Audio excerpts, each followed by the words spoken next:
देखिए, ये जो धरती है आपकी, हमारे लिए एक पवित्र धरती है। हम उस कांग्रेस के नेता हैं, उस कांग्रेस के कार्यकर्ता हैं जिसको महात्मा गांधी जी ने रास्ता दिखाया, और महात्मा गांधी जी को रास्ता दिखाने वाले आपके पूर्वज यहां चंपारण इलाके के किसान थे।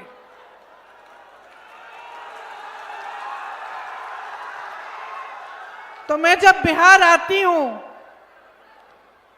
तो मैं हमेशा सोचती हूं कि सबसे पहली चीज, सबसे महत्वपूर्ण बात क्या है। सबसे महत्वपूर्ण बात यह है कि आपको इस देश के निर्माण में अपनी भागीदारी, अपना अस्तित्व समझना पड़ेगा। आपको समझना पड़ेगा कि इस देश को बनाने वाले आप हैं, आपके पूर्वज हैं। आप सोचिए, उतने साल पहले, दशकों पहले, जब ना मोबाइल फोन होता था, ना टीवी होता था, यहाँ के रास्ते भी पक्के नहीं थे, उस समय आपके पूर्वजों ने आंदोलन किया।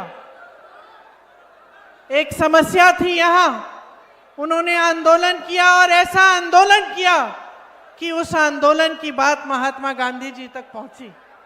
और फिर महात्मा गांधी जी यहाँ आए, और यहाँ आकर उन्होंने जब देखा कि कैसी समस्या है, किस तरह से यहाँ के किसान इतने महान बड़े साम्राज्य से लड़ाई कर रहे हैं, खड़े हैं, अपने अधिकारों की लड़ाई लड़ रहे हैं, तब उनसे महात्मा गांधी जी प्रेरित हुए और इस देश में उन्होंने सत्याग्रह यहीं से शुरू किया, और यहीं से शुरुआत हुई हमारी आजादी की लड़ाई की। वो थे आपके पूर्वज, वह है ये धरती जिसे पूरा देश नमन करती है। लेकिन आज आपकी परिस्थिति क्या है, मुझसे अच्छी तरह आप जानते हो। ये वही धरती है जहां की शिक्षा व्यवस्था इतनी अच्छी होती थी कि बड़े बड़े आईएएस के अफसर, बड़े बड़े आईपीएस, आईएफएस यहां से आते थे। ये वही धरती है जहां बड़े बड़े कारखाने लगवाए गए थे, उनकी स्थापना हुई थी, बड़े बड़े पुल बने थे बिहार में एक जमाने में। आज ये हालत है कि 3 साल में 27 पुल गिरे हैं। यहाँ का विकास तेजी से हो रहा था, यहाँ के अच्छे अच्छे बड़े बड़े नेता थे, और आज आपकी परिस्थिति ये है कि आप संघर्ष कर रहे हैं अपनी रोजी रोटी को कमाने के लिए। आज परिस्थिति ये है कि यहाँ की आधी आबादी पलायन करके बाहर अलग अलग प्रदेशों में अपनी रोजी रोटी कमाने जाती है। आप सब यहाँ नौजवान खड़े हो, बताओ, 20 सालों से एनडीए की सरकार चल रही है, आपको रोजगार मिला है? हाथ ऊपर करो, किस किस को रोजगार मिला है? पलायन करके जाना पड़ता है रोजगार लेने के लिए। और पलायन का मतलब क्या है, किसी ने पूछा? ये बड़े बड़े नेता, मोदी जी जो आते हैं, अमित शाह जी आते हैं यहाँ पे, आपको बड़े लंबे भाषण देते हैं। आपसे पूछा कि आप कैसे गुजारा कर रहे हो? आपसे पूछा कि जब आप पलायन करके जाते हो, अपने परिवारों को यहाँ छोड़ के जाते हो, अपने बच्चों को नहीं देख पाते, अपनी बीवियां को छोड़ के जाते हो, दूर किसी शहर में जाकर कहीं एक कमरा ढूंढते हो जिसमें 8-10 और लोग तुम्हारे साथ रहते हैं, और जहां पे भी नौकरी मिलती है, रोजगार मिलता है, चाहे कुछ भी वेतन हो, चाहे कैसा भी हो, कर लेते हो, क्योंकि कमाना है, घर कुछ पैसा भेजना है। क्या क्या सहते हो शहरों में, अपमान किया जाता है तो वो भी पी जाते हो, वो भी सह लेते हो। संघर्ष करने की आदत हो गई है। अपमान सहने की आदत हो गई है कि नहीं? कोई पूछने वाला नहीं है। बड़े बड़े शहरों में कोई अपना नहीं होता, अपने तो सारे यहां होते हैं। और फिर भी तरह तरह संघर्ष करके, चाहे शिक्षित हो, चाहे कितनी भी डिग्री हाथ में है, फिर भी कोई मजदूरी का रोजगार कर रहा है, कोई माली बन गया है, कहीं कोई छोटा मोटा जो जॉब मिल रहा है वो कर रहा है। ये परिस्थिति है आज। यहां पर बिहार में खेती किसानी से कमाई नहीं हो पाती। एक जमाने में खेती किसानी से कमाई हो जाती थी, बाहर जाना नहीं पड़ता था, रोजगार मिल जाता था। आप रोजगार बना भी लेते थे, खेत पे मजदूरी मिल जाती थी, जिसका खेत था वो कमा लेता था। आज परिस्थिति ये है कि खेती किसानी के सारे सामान महंगे हो चुके हैं और ट्रैक्टरों पे टैक्स, तेल महंगा है, खाद नहीं मिलती, खाद का वितरण सही समय पे नहीं होता, जो सहायता आपको सरकार से मिलनी चाहिए उपज का सही दाम नहीं मिलता, न्यूनतम समर्थन मूल्य नहीं मिलता, तो खेती किसानी से कमाई नहीं होती। बड़े बड़े कारखाने, बड़े बड़े उद्योग लगे रहते थे। यहाँ भी मैंने सुना एक जमाने में चीनी का मिल होता था, यहाँ गन्ना की खेती होती थी, यहीं पे बिक जाता था। आज आपको यूपी जाकर बेचना पड़ता है क्योंकि यहाँ के उद्योग ठप हो गए हैं और नए उद्योग किसी ने लगाए नहीं। और जो बड़े बड़े उद्योग थे, जो सरकारी उद्योग थे, जो सरकारी कारखाने थे, वो लगभग सारे मोदी जी ने अपने बड़े बड़े सेठ मित्रों को दे दिए। सब बड़े सेठों के हाथ में सौंप दिया है। देश के हवाई अड्डे, देश के बंदरगाह, देश के बड़े बड़े कारखाने, आप नाम लीजिए, या अडानी को दे दिए हैं या अंबानी को दे दिए हैं। जो देश की संपत्ति थी, जो आपकी थी, आज आपकी नहीं रही। एक जमाना था, जो बुजुर्ग बैठे हैं वो बताएंगे, आप बताएंगे कि एक जमाने में सरकारी नौकरी के लिए सब तड़पते थे। है कि नहीं सही बात? है ना चाचा जी, बताइए, है कि नहीं सही बात? सब तड़पते थे कि सरकारी नौकरी मिलनी चाहिए, पेंशन मिल जाएगा, सुरक्षित रहेंगे आजीवन, घबराने की जरूरत नहीं पड़ेगी, बेटी की शादी करनी है, बच्चे को पढ़ाना है, आसानी से वो काम हो जाएंगे। आज लगभग सारे कारखाने, बड़े सरकारी उद्योग निजी बन गए हैं। निजीकरण से ना उनमें आरक्षण होता है और ना आपको ठीक ढंग के रोजगार मिलते हैं। ऊपर से जो पुराना पेंशन था उसको इन्होंने बदल डाला, तो अब जो पुराने पेंशन से जो सुविधा मिलती थी, जो सुरक्षा मिलती थी, वो भी चली गई। आज किसी भी सरकारी अधिकारी से, किसी भी सरकारी कर्मचारी से पूछो तो सबसे पहले कहेगा कि यही समस्या है कि हमें अपना पुराना पेंशन चाहिए। उसकी भी कोई सुनवाई नहीं है। एक जमाने में आपको रोजगार खेती किसानी से मिलता था, आज नहीं मिलता। बड़े बड़े कारखानों से मिलता था, आज नहीं मिलता। चलो छोटे दुकानदारों को से या छोटी व्यापार करने से मिल जाता था, कमाई हो जाती थी। आज परिस्थिति यह है कि छोटे दुकानदार जो छोटे बिजनेस चलाते हैं, जो अपना छोटा सा कारोबार शुरू करते हैं, वो भी कमा नहीं पा रहे हैं क्योंकि सरकार की जो नीतियां हैं उन्होंने उनकी भी कमर तोड़ ली है। तो बचा क्या है आज देश में, बिहार में बचा क्या है? इन्होंने छोड़ा क्या? जहां देखो भ्रष्टाचार है, जितने भी ठेके हैं उनमें कोई ना कोई पैसे खा रहा है। आप छोटे से छोटे काम के लिए जाओ, कुछ अपना कार्ड बनाने के लिए जाओ, पहचान पत्र बनाने के लिए जाओ, आपको घूस देनी पड़ती है। मेरी बहनों, आप जानती हो, अच्छी तरह जानती हो कि आपकी क्या स्थिति है। आप अगर दुकान जाती हैं, आधी चीजें खरीद नहीं पाती। त्योहार आता है, छठ का त्योहार था, दिवाली थी, घबराहट होती है, खुशी से कोई नहीं मना रहा है अब। घबराहट होती है कि मेहमान आएंगे, मेहमान के लिए खाना बनाना पड़ेगा, घर को सजाना पड़ेगा, घर की मरम्मत करनी पड़ेगी, पुताई करनी पड़ेगी, कैसे करेंगे? पैसे नहीं बच रहे हैं। चाहे जितने भी लोग परिवार में काम कर रहे हैं, महिला भी काम कर रही है, पुरुष भी काम कर रहे हैं, फिर भी बचत नहीं हो रही है। बच्चों के लिए फीस भरनी पड़ती है, कोई बीमार पड़ जाता है, इलाज करना पड़ता है, इलाज करने के लिए किसी ना किसी तरह पैसे इकट्ठे करने पड़ते हैं। सरकारी अस्पताल ठीक से चल नहीं रहे हैं, निजी करना पड़ता है। निजी डॉक्टर के पास जाओगे, खूब फीस भरनी पड़ती है, पैसा खर्चना पड़ता है। बच्चा बड़ा हो गया है, उसके भविष्य के लिए आप कुछ तरक्की चाहते हो, और छोटा सा छोटा, जितना भी छोटा परिवार हो, जितना भी गरीब परिवार हो, जितने दूर दराज इलाके के गांव में आप गरीब से गरीब परिवार से पूछो, आज उस माता पिता कहेंगे हम अपने बच्चों को पढ़ाना चाहते हैं। हम नहीं चाहते कि हमारे बच्चे हमारी तरह संघर्ष करें। क्यों बहन, ठीक बात है कि नहीं? आप चाहती हो कि आपकी बेटी, आपका बेटा थोड़ा आपसे आगे बढ़े।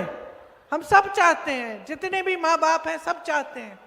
तो जो भी तरीका हो, कैसे भी पैसे इकट्ठे करके, बच्चों की फीस भर के, ट्यूशन करा के, उससे पेपर दिलवाते हैं नौकरी के लिए कि कहीं अच्छी जगह मिल जाएगी। फिर क्या होता है? और घोटाला, पेपर लीक हो जाता है। तो बच्चा बेचारा सालों पढ़ता है, ट्यूशन जाता है, माँ बाप संघर्ष करके उसकी फीस इकट्ठी करते हैं, पेपर लीक हो जाता है। वो बच्चा कहीं का नहीं रहता, उसने सारा संघर्ष किया, उसने सारे इम्तिहान दे दिए और इंतजार कर रहा है। और इसमें सबसे बड़ी संकट क्या होती है? मैं यूपी में काम करती थी, वहां के नौजवानों ने मुझे बताया, हम 27-28 साल के हो गए हैं दीदी, हमने पेपर 2-3 बार दे दिया, 2-3 बार लीक हो गया, लेकिन हम सोचते हैं चलो हमने पेपर दे दिया, एक ना एक दिन तो नियुक्ति हो जाएगी, तो फिर हम किसी और काम में लगते नहीं हैं, इंतजार करते हैं। और इंतजार करते करते करते करते 28 साल के हो गए हैं, 29 साल के हो गए हैं, ना शादी हो पा रही है, ना नौकरी मिल रही है, ना नियुक्तियां हो रही हैं, तो हम कहीं के नहीं रहे, हमारी तो जवानी ही बर्बाद हो गई है। ये स्थिति है यूपी में भी, बिहार में भी। तो जहां जहां देख रहे हो वहां अंधकार ही अंधकार दिख रहा है। मेरी बहनें सुबह से शाम तक खेतों में काम करती हैं, जिसका छोटा मोटा जॉब है वो जॉब भी कर लेती हैं, लेकिन घर आके, बहनें आप घर आके लेटती तो नहीं हो, सो जाती नहीं हो, आप घर आती हो, आप देखते हो कि सबने खाना खाया है, माँ बाप है घर में, अगर आपके पति के माँ बाप हैं घर में, ससुर हैं, तो आप वो भी देखोगे कि उन्होंने अच्छी तरह से खाना खाया, कि सब ठीक ठाक है, उनकी तबीयत ठीक है कि नहीं, अगर नहीं है तो देखभाल भी आप करेंगी।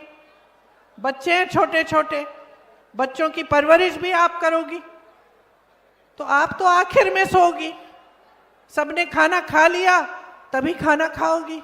ये है आपका संघर्ष। किसी ने पूछा है आपको? कोई संघर्ष समझा है आपका? चुनाव आ रहा है तो समझने लगे हैं। चुनाव आ रहा है तो चुनाव के एक हफ्ते पहले आपको 10,000 रुपए भेज रहे हैं। 20 सालों से भेजे आपको? भेजे?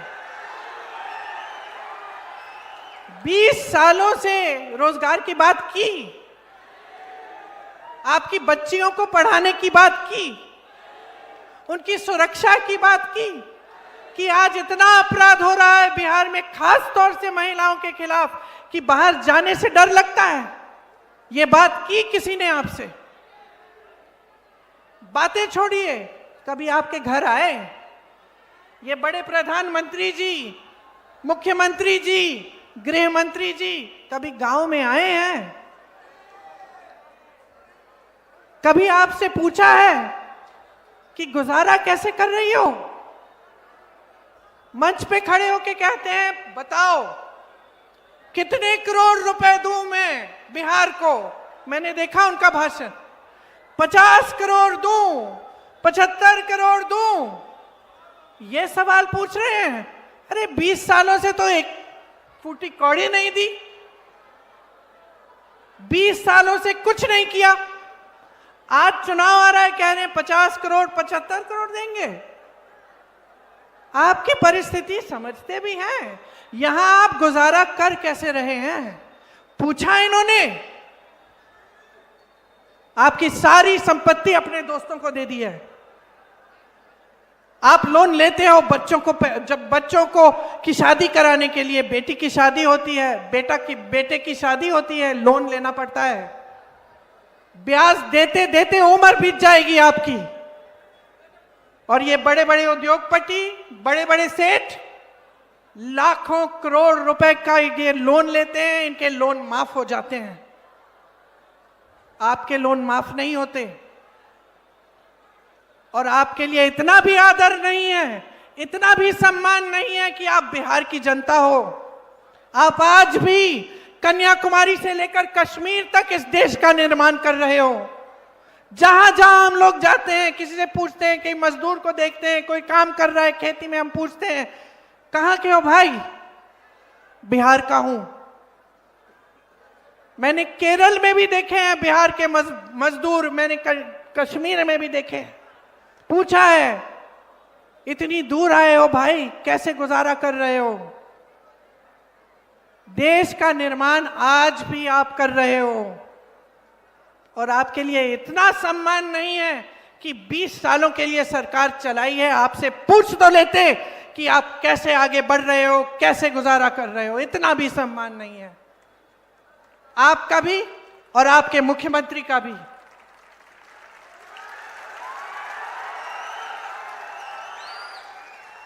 आपने कहा प्रमोद जी कि यहाँ की सरकार दिल्ली से चल रही है। सच बात है, इनके मंच देखिए, इनके मंचों तक पे इनको नहीं बुलाते, नीतीश जी को नहीं बुलाते।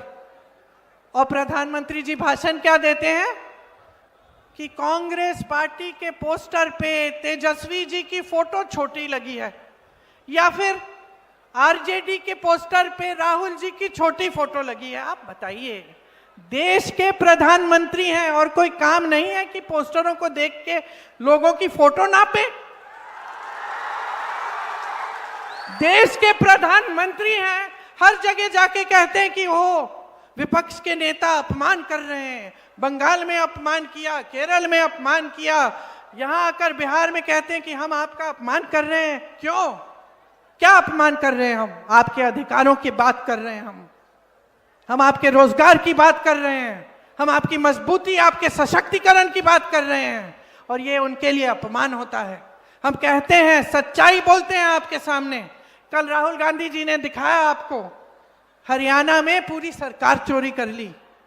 25 लाख वोट फर्जी, 25 लाख सरकार चोरी की, वोटों की चोरी की। इससे आपको क्या फर्क पड़ता है? आप बताएं मुझे।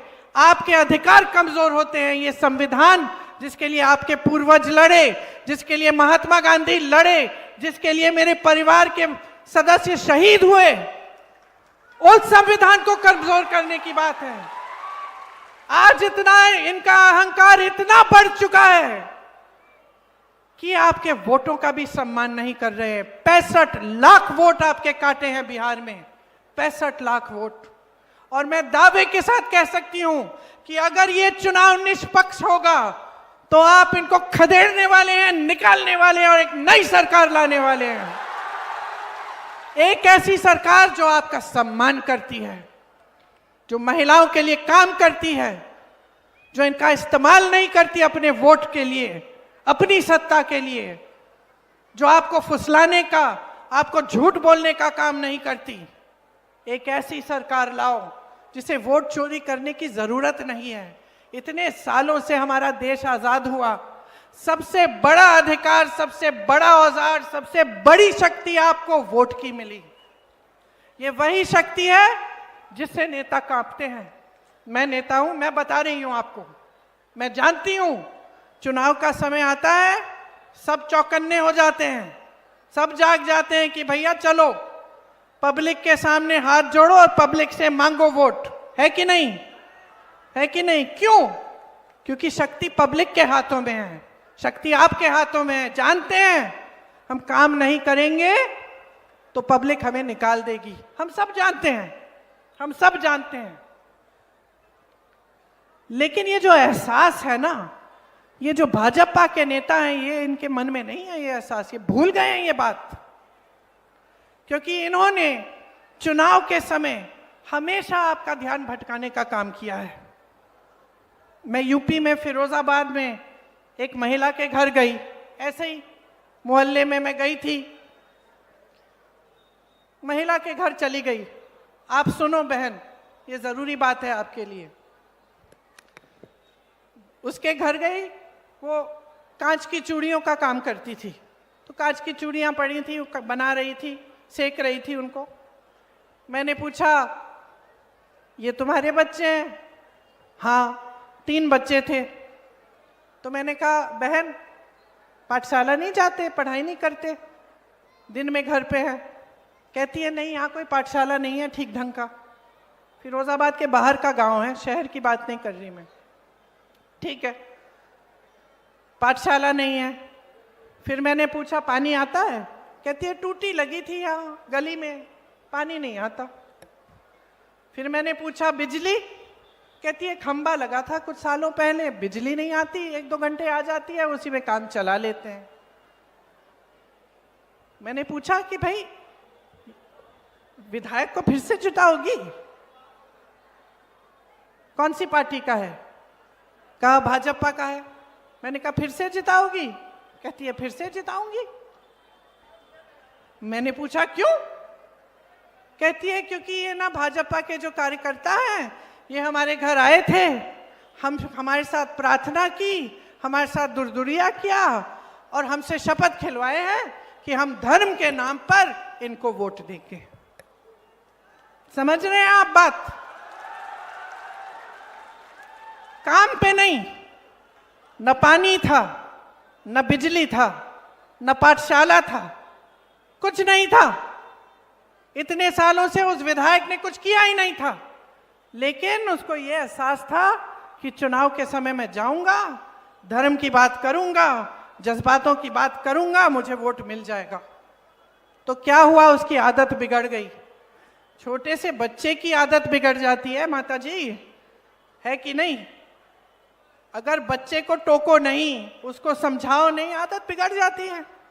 इसीलिए हम जो माँ हैं, हम बच्चों को टोकते हैं, कुछ गलत काम कर लिया डांटते हैं कि सीखे, कि दोबारा ना करे इसे।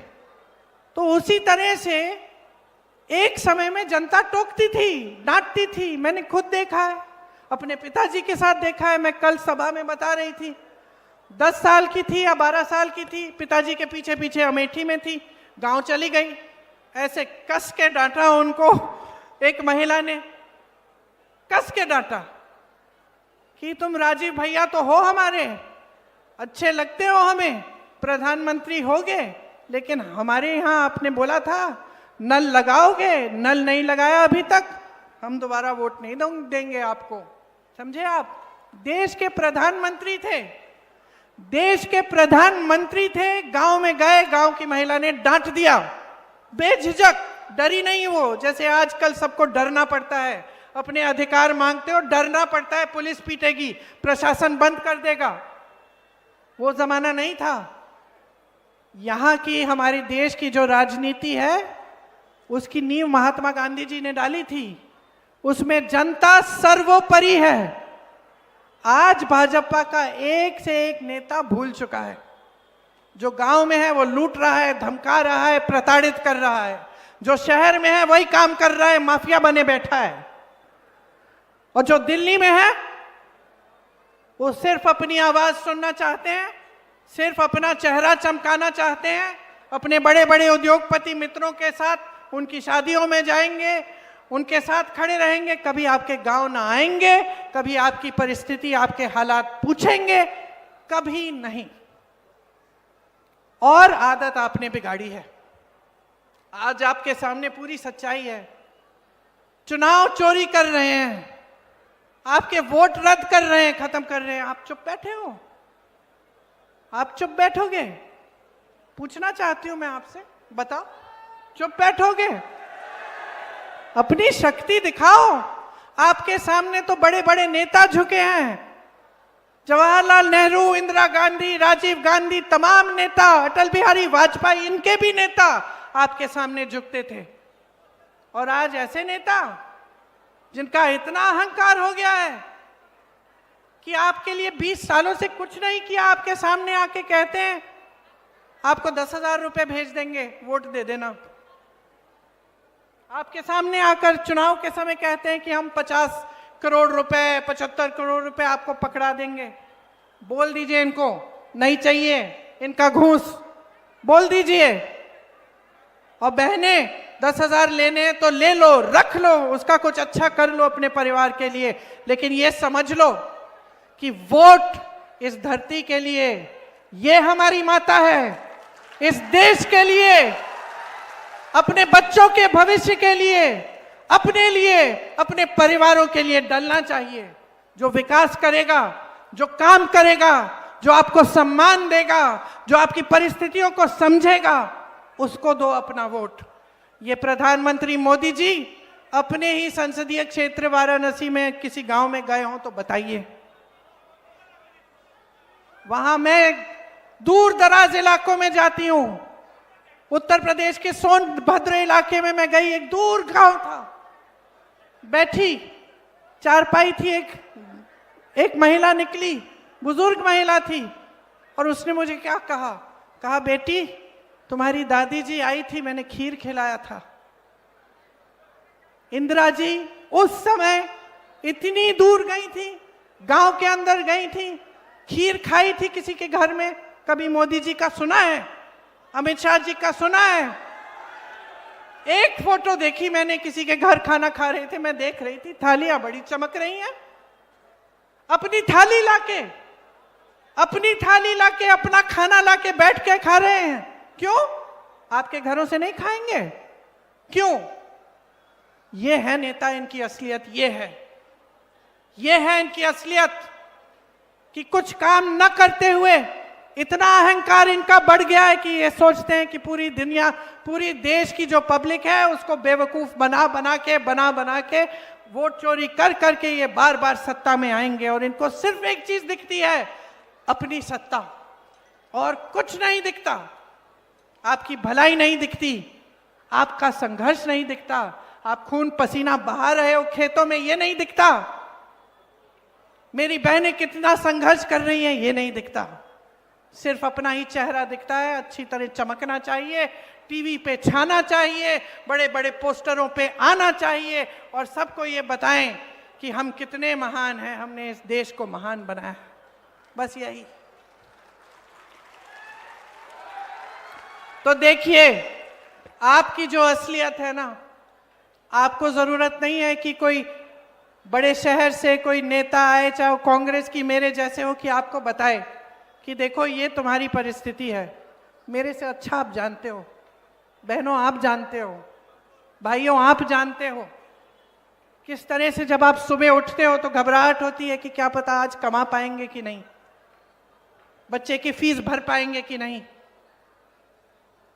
किसी का इलाज कराना है कर पाएंगे कि नहीं। ये आप जानते हो, ये आप जानते हो। तो मैं आपसे कहना चाहती हूं कि अपना ध्यान मत भटकाओ।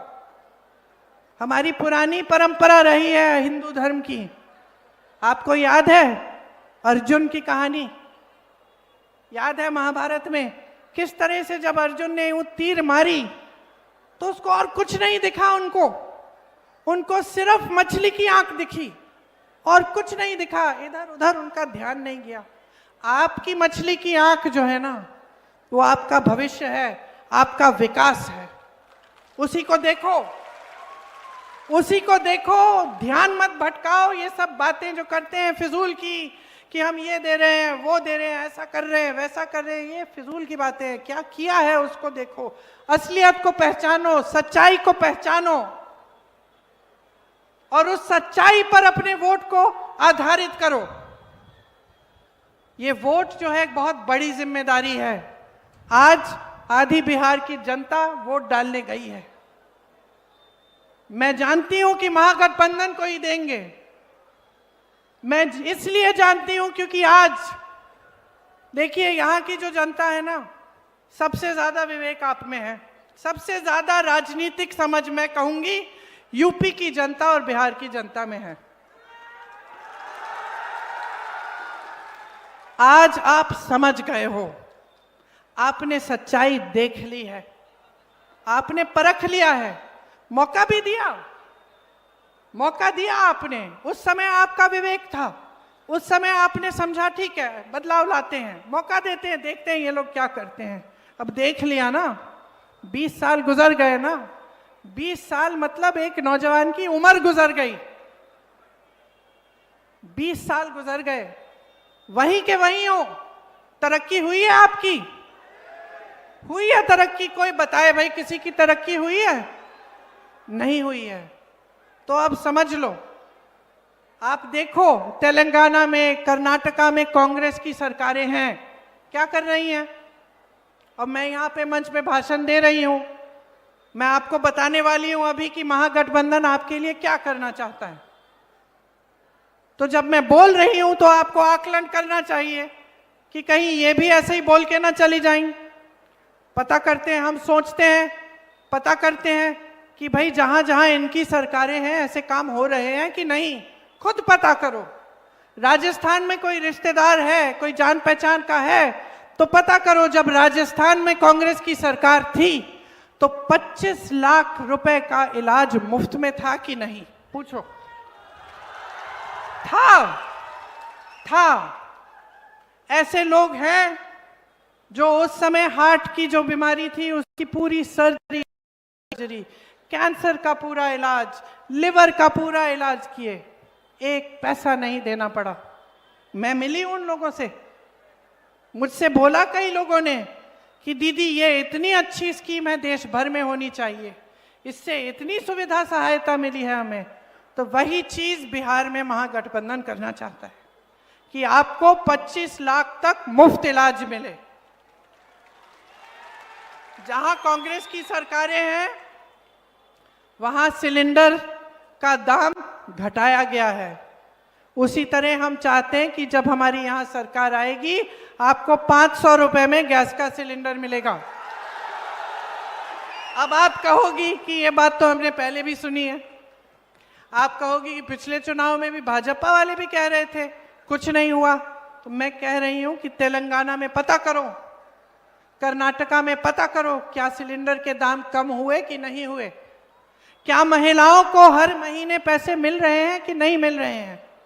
2500 रुपए प्रति माह हम गरीब महिलाओं को देना चाहते हैं, सीधे आपके खाते में, सीधे आपके खाते में। जो गरीब परिवार हैं उनके लिए 3 से 5 डेसिमल जमीन या एक मकान हम आपको देना चाहते हैं, और वो जो जमीन होगी वो भी जो महिला है परिवार में उसके नाम की जाएगी। विधवा पेंशन और वृद्धजन पेंशन 1500 रुपए करेंगे और हर साल उसको 200 रुपए बढ़ाएंगे। दिव्यांग पेंशन 3000 रुपए करेंगे। इसके साथ साथ नौजवानों सुन लो, आज सबसे बड़ी तुम्हारी परेशानी 2 हैं, एक तो पेपर लीक वाली है और दूसरी रोजगार है कि नहीं। पेपर लीक के लिए हम एक जॉब कैलेंडर लाएंगे, उस जॉब कैलेंडर में जिस दिन पेपर होगा, जिस दिन रिजल्ट निकलेगा, जिस दिन नियुक्तियां निकलेंगी, जिस दिन नियुक्तियां होंगी, वो सब पहले से तय होगा। इसका मतलब है कि पहले से तय होगा, अगर कोई उसको बदलने की कोशिश करे, उसमें फेरबदल करे या बेईमानी करने की कोशिश करे तो सख्त से सख्त कार्रवाई होगी। ऊपर से जो एग्जाम की फी है वो रद्द की जाएगी, मतलब निशुल्क होगा आपका एग्जाम का फॉर्म, निशुल्क। आप परीक्षा केंद्र में जाओगे तो आने जाने के लिए जितना खर्चा पड़ेगा वो भी आपको मुफ्त होगा, आपको दिया जाएगा। ये जो 3 साल की डिग्री आज आप 6-7 सालों में कर पा रहे हैं, उसको हम 3 साल की डिग्री आप 3 साल में करोगे। ये चाहते हैं हम आपके लिए। एजुकेशन सिटी और इंडस्ट्रियल क्लस्टर, मतलब बड़े बड़े जो विश्वविद्यालय हैं, कॉलेज हैं, उनको हम बड़ी एक जगह में इकट्ठे हम कई ऐसे हम सिटी बनाएंगे, एजुकेशन सिटी, जिसमें आपको सुविधा होगी। 2000 एकड़ सरकार इसी चीज के लिए अलग से रखेगी, ताकि 2000 एकड़ आपकी शिक्षा के लिए, आपके रोजगार के लिए, ताकि वहां उद्योग बने, वहां विश्वविद्यालय बने, कॉलेज लगे। आज की सरकार क्या कर रही है? सैकड़ों एकड़ अडानी जी को दे रही है 1 रुपए के दाम में, 1 रुपए के दाम में। आप सोचो, अगर सरकार आपको दे देती कुछ एकड़ 1 रुपए के दाम में, तो क्या आप भी अपना भविष्य बना सकते थे? अडानी जी के पास तो वैसे भी हजारों करोड़ रुपए हैं, और एक सैकड़ों एकड़ जमीन लेके क्या करेंगे? समझ लीजिए आपके पैसों का क्या हो रहा है, आपके हाथों से निकाले जा रहे हैं। कांग्रेस की एक एक सरकार एक काम करती है, आपके पैसे वापस आपकी जेब में डलवाती है। इसी तरह से नौजवानों, आपके लिए सरकारी नौकरियां जो आज खाली पड़ी हैं, जो सारे पद खाली पड़े हैं, वो भरे जाएंगे, आपको नौकरियां दी जाएंगी। जो गरीब से गरीब परिवार हैं, जिसमें ऐसे परिवार हैं जिसको एक भी रोजगार नहीं है, उनके लिए हम रोजगार, कम से कम एक रोजगार दिलवाने का प्रयास करेंगे।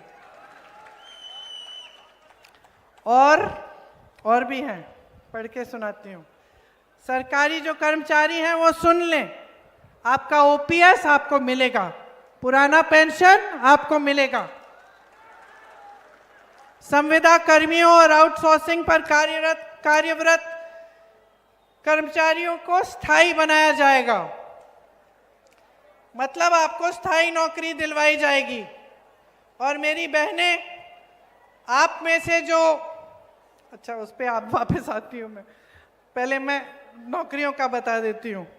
हर विधानसभा में स्थानीय रोजगार का बढ़ावा देने के लिए 10 करोड़ रुपए दिए जाएंगे, ताकि आप वहीं पे अपनी विधानसभा में ही आपको रोजगार मिल पाए। किसान भाइयों के लिए एमएसपी की गारंटी मिलेगी, मतलब न्यूनतम समर्थन मूल्य आपको मिलेगा। मंडी की व्यवस्था बनेगी। मनरेगा में आपको 300 रुपए प्रतिदिन मिलेंगे, और काम के दिन 2 गुना कराएंगे हम। समझ गए?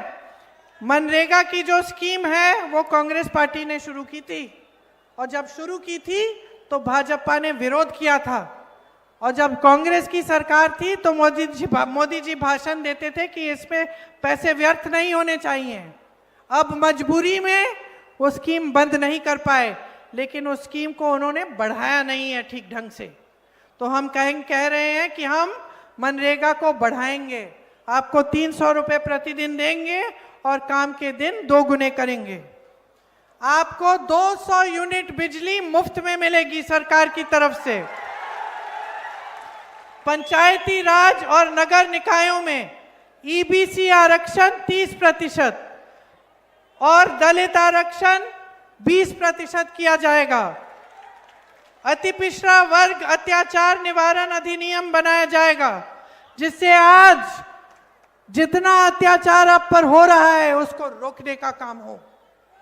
आज अपराध अगर बढ़ा है तो सबसे ज्यादा पिछड़े वर्ग, अति पिछड़े वर्ग और दलितों पर और महिलाओं पर बढ़ा है, अल्पसंख्यकों पर बढ़ा है।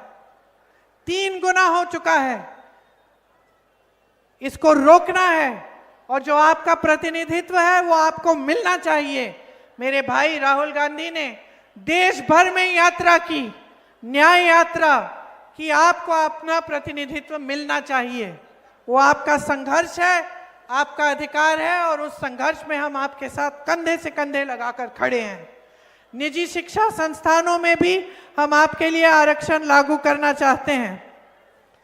महिलाओं के लिए और भी बहुत स्कीमें हैं हमारी, हम उनको पूरा करके आपके लिए एक नया भविष्य बनाना चाहते हैं। आपकी बच्चियों के लिए हर अनुमंडल में हम महिला कॉलेज लगवाना चाहते हैं ताकि उनको शिक्षा वहीं पे प्रदान हो और उनको दूर दराज इलाकों में नहीं जाना पड़े शिक्षा के लिए, ताकि वो अपने पैरों पे खड़ी हो पाएं, ताकि वो अपने पैरों पे खड़ी हो पाएं। तो हम आपके सब संघर्षों को समझ रहे हैं और हम आप ही के लिए लड़ रहे हैं। जो लड़ाई महात्मा गांधी जी ने लड़ी, वही लड़ाई हम आज लड़ रहे हैं, आपके अधिकारों की लड़ाई। देश आजाद हुआ, देश की तरक्की हुई, देश में विकास हुआ, लेकिन कुछ समय पहले एक ऐसी सरकार आपने चुनी जो देश की भलाई को भूल के सिर्फ नेताओं की भलाई, सिर्फ अपना स्वार्थ साधने लगे, सिर्फ अपनी सत्ता को देखने लगे।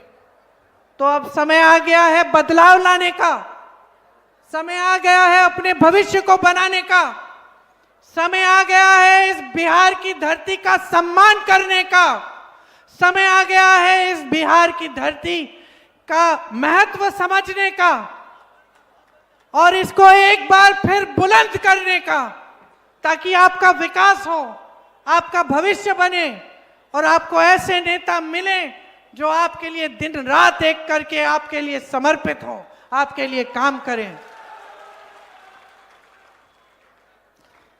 ये गप्पू राय जी आपके लिए दिन रात काम करेंगे। ये महागठबंधन के हमारे प्रत्याशी हैं, इनके हाथ मजबूत करिए, इनको भारी से भारी बहुमत से जिताइए ताकि बिहार में एक अच्छी सरकार बने, एक सरकार जिससे आपको भी गर्व हो, जिससे आपको भी खुशी हो, जो आपका भविष्य बनाए। एक बार मेरे साथ जोर से कहिए, बिहार की धरती की जय, बिहार की धरती की जय, बिहार की धरती की जय। जय हिंद। ये सीता मैया की धरती है, सीता मैया की जय। और आप सब इस धरती के बेटे बेटियां हैं, ये हमारे लिए एक पावन धरती है। आपका भी इस सभा में बहुत बहुत स्वागत। आप काफी देर से इंतजार कर रहे होंगे, इसके लिए मैं आपकी आभारी हूं। आपने समय निकाला यहाँ आने के लिए, मेरी बातों को सुनने के लिए, इसके लिए मैं आपकी बहुत बहुत आभारी हूं। देखिए, ये जो आपकी धरती है ना, हजारों साल से ये पवित्र धरती है। देश के इतिहास में, चाहे वो पुराना इतिहास हो, चाहे वो आधुनिक इतिहास हो स्वतंत्रता संग्राम का, उसमें एक अहम जगह है इस धरती का। आप इसको पहचानो। आप इस धरती के बच्चे हैं, इस धरती के नौजवान हैं, इस धरती के बेटे हैं, बेटियां हैं। पहचानो कि आपका क्षेत्र और आपका प्रदेश इस देश के लिए कितना महत्वपूर्ण रहा है। सबसे पहले तो स्वाभिमान से अपनी धरती पर गर्व करो और ये समझो कि इस देश की राजनीति में कितना महत्व रहा है आपका। एक वो जमाना था जब आपके ही पूर्वजों ने आंदोलन किया। यहां सोचो, न फोन थे, ये मोबाइल फोन जिससे सूचना एकदम पहुंच जाती है, न टीवी था। उस समय शायद एक आध अखबार होता था, लेकिन आपके पूर्वजों ने चंपारण में आंदोलन किया क्योंकि उनके साथ अन्याय हो रहा था। उनमें इतनी हिम्मत थी उन किसानों में कि अंग्रेजी साम्राज्य की जो ताकत थी उसको देखा नहीं, खड़े हो गए, अपने अधिकारों के लिए लड़े और ऐसी लड़ाई लड़ी कि उस लड़ाई की आवाज, उन किसानों की आवाज महात्मा गांधी तक पहुंची। महात्मा गांधी यहां आए और आपके ही पूर्वजों से प्रेरित होकर उन्होंने सत्याग्रह शुरू किया, जिससे अंत में अंग्रेजी साम्राज्य को झुकना पड़ा और देश छोड़ना पड़ा। ये है आपकी ताकत, ये है आपकी शक्ति, ये है आपकी जगह इस देश की राजनीति में, इस देश के इतिहास में, इस देश के निर्माण में। और आज भी आप इसी धर्म को एक अलग तरह से निभा रहे हो। आज भी अगर कुछ बनता है इस देश में, कुछ भी हो, उसका निर्माण बिहार के वासी करते हैं। आज भी अगर मैं कन्याकुमारी से कश्मीर तक जाऊं, मुझे कोई मजदूर दिखा, मुझे कोई खेती में काम करते हुए दिखा, मुझे कोई इमारत बनती हुई दिखी और उसमें कोई मजदूर दिखा कि मजदूरी कर रहा है, और मैं पूछती हूं कि तुम कहां के हो, मुझे बताता है मैं बिहारी हूं, तो गर्व करो अपने आप पे कि किस तरह से आपने इस देश को बनाया है। आपका खून पसीना है इस धरती में, आपने इस धरती को सींचा है, उससे इस देश को आजाद किया और इस देश की आजादी को बुलंद रखा, इस देश के विकास में भागीदारी ली। और आज मैं इस चुनाव के मौके पे यहां आई हूं, लेकिन यहां आकर दुख होता है। यहां आकर यह दिखता है कि जबकि आपने इतना किया इस देश के लिए, आपके लिए इस 20 सालों से जो सरकार चल रही है आपके प्रदेश में, कुछ नहीं किया इसने। ये महात्मा बुद्ध की धरती है, इस धरती ने महात्मा गांधी को रास्ता दिखाया, एक साम्राज्य को शिकस्त दिया, इस हमारे देश के संविधान को बनाने में पूरी भागीदारी दी। और आज उसी संविधान को कमजोर करने का काम हो रहा है, आपके अधिकारों को कमजोर करने का काम हो रहा है, आपके वोट को कमजोर करने का काम हो रहा है। ये वोट जिसके लिए आपके पूर्वज लड़े, जान दी उन्होंने, संघर्ष किया उन्होंने, ये वोट जिसके आधार पर आप इस देश के नागरिक बनते हैं, ये वोट जिसके आधार पर आपको सारी स्कीम मिलती है, आपको मनरेगा में मजदूरी मिलती है, इस देश के नागरिक बनने के नाते और इस देश में वोट डालने के नाते, जितनी भी सरकारी स्कीमें हैं, सरकारी पैसे हैं, इसीलिए मिलते हैं, इसी के आधार पर मिलते हैं। और आज इसी को कमजोर किया जा रहा है।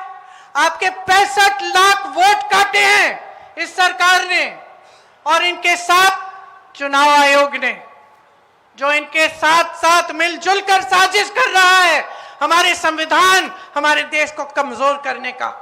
ये चुनाव आयोग जिसका दायित्व है कि इस देश की रक्षा करें, कि लोकतंत्र की रक्षा करें, कि चुनाव निष्पक्ष तरह से होना चाहिए, आज यही चुनाव आयोग इस सरकार के साथ साजिश कर रहा है कि आप किसी को वोट डालें, किसी को भी आप सरकार बनाना चाहें, कोई भी सरकार बनाना चाहे, कोई फर्क नहीं पड़ेगा, सरकार इन्हीं की बनेगी, वोट इन्हीं के पक्ष में जाएगा, क्योंकि सारे मिले हुए हैं और ये चुनाव को ठीक ढंग से होने नहीं दे रहे हैं।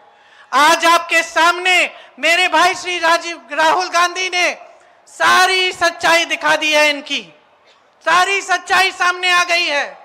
बिहार से इन्होंने 65 लाख वोट काटे, हरियाणा में इसी तरह से चुनाव हुआ था, 25 लाख वोट इन्होंने फर्जी लगवाए, 25 लाख फर्जी वोट।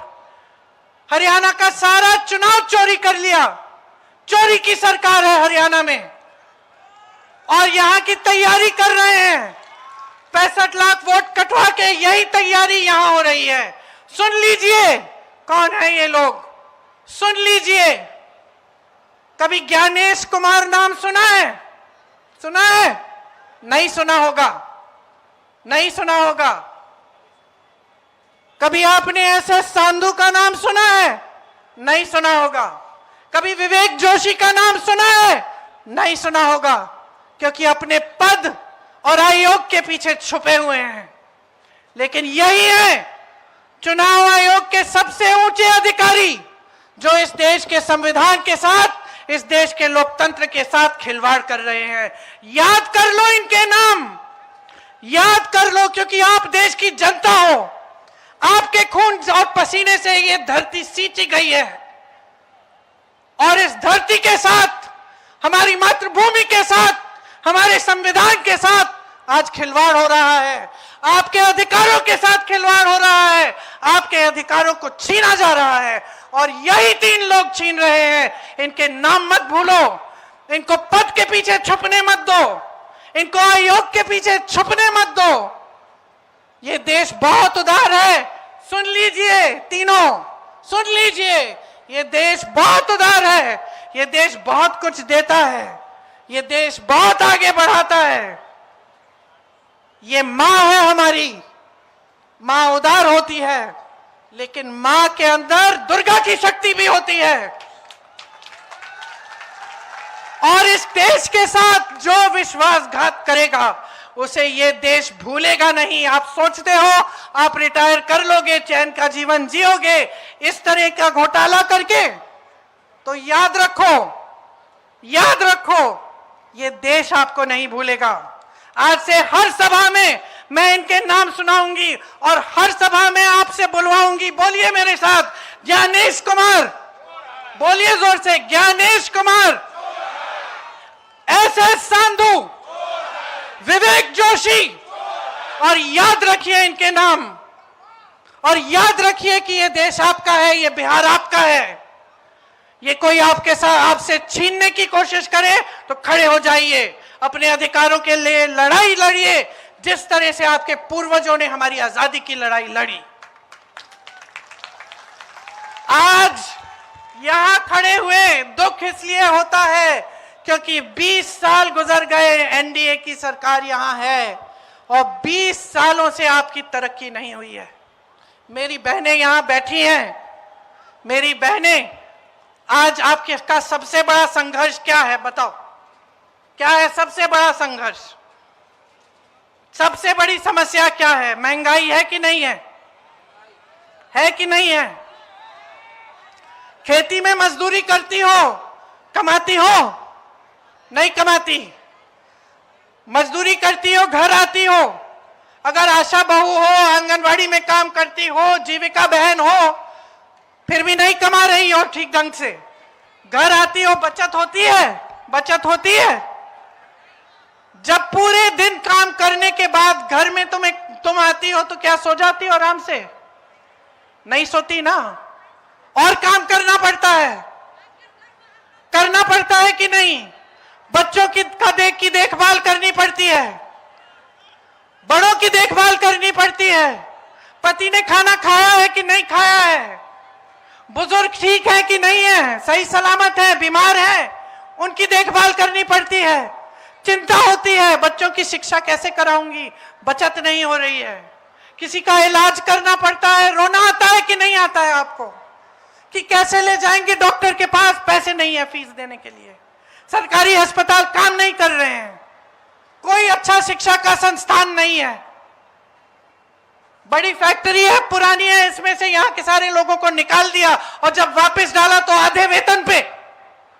कौन पैसा बना रहा है? बड़ा उद्योगपति। यहां बिहार की जमीन दी जा रही है 1 रुपए प्रति एकड़ में अडानी को, बड़े बड़े उद्योगपतियों को जो प्रधानमंत्री के मित्र हैं, 1 रुपए प्रति एकड़। और आपको पूछ रहा है कोई? आपको निकाला जा रहा है नौकरियों से, निजीकरण किया जा रहा है बड़े बड़े और सरकारी उद्योगों से का निजीकरण किया जा रहा है।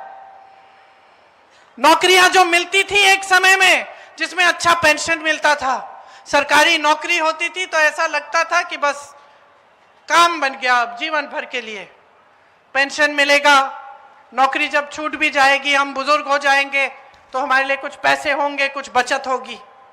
आज वो पेंशन भी नहीं रहा, आज उस पेंशन के पैसे भी बड़े बड़े उद्योगपतियों की कंपनियों में, मार्केट में डाले जाते हैं।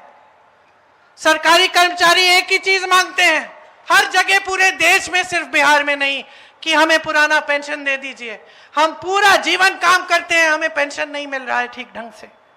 कोई सुनने वाला नहीं है। मेरी बहनें रो रही हैं, इतना अपराध हो रहा है इनके खिलाफ, घर से निकलने के लिए डरती हैं, कुछ हो जाएगा। नौजवान बेटियां हैं, बेटियां काम पे नहीं जा पा रही हैं, रोजगार नहीं मिल रहा है, शिक्षित हो जाती हैं, किसी ना किसी तरह से आप पैसों का जुगाड़ कर लेती हैं, किसी ना किसी तरह से कहीं से बचत, कहीं से लोन ले लिया, कर्ज ले लिया, ब्याज देते देते उम्र बीत जाती है, लेकिन आप शिक्षित करते हो बच्चों को, और फिर भी क्या फायदा, रोजगार ही नहीं है। क्यों? सारे रोजगार दे चुके हैं, किसको? ऐसा बिजनेस कोई अपना, मारे जाओगे, कभी जीएसटी निकालेंगे, कभी नोटबंदी निकालेंगे, फिर वहां से भी कमा, मारे जाओगे, कभी जीएसटी निकालेंगे, कभी नोटबंदी निकालेंगे, फिर वहां से भी कमाई नहीं होगी, तो गुजारा कैसे कर रहे हो?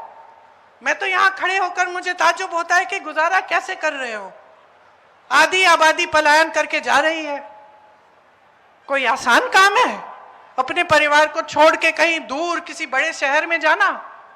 न किसी का जान पहचान कोई है नहीं आपका, आप जाओगे वहां कोई कमरा मिलेगा, कमरे में आपके साथ 8-10 लोग रहेंगे, पूरी दिन संघर्ष करोगे, कहीं छोटी मोटी नौकरी मिल गई, थोड़े बहुत पैसे मिल गए, उसमें से बचा के घर भेज दोगे माँ बाप के लिए, बच्चों के लिए, परिवार को देखोगे नहीं महीनों के लिए।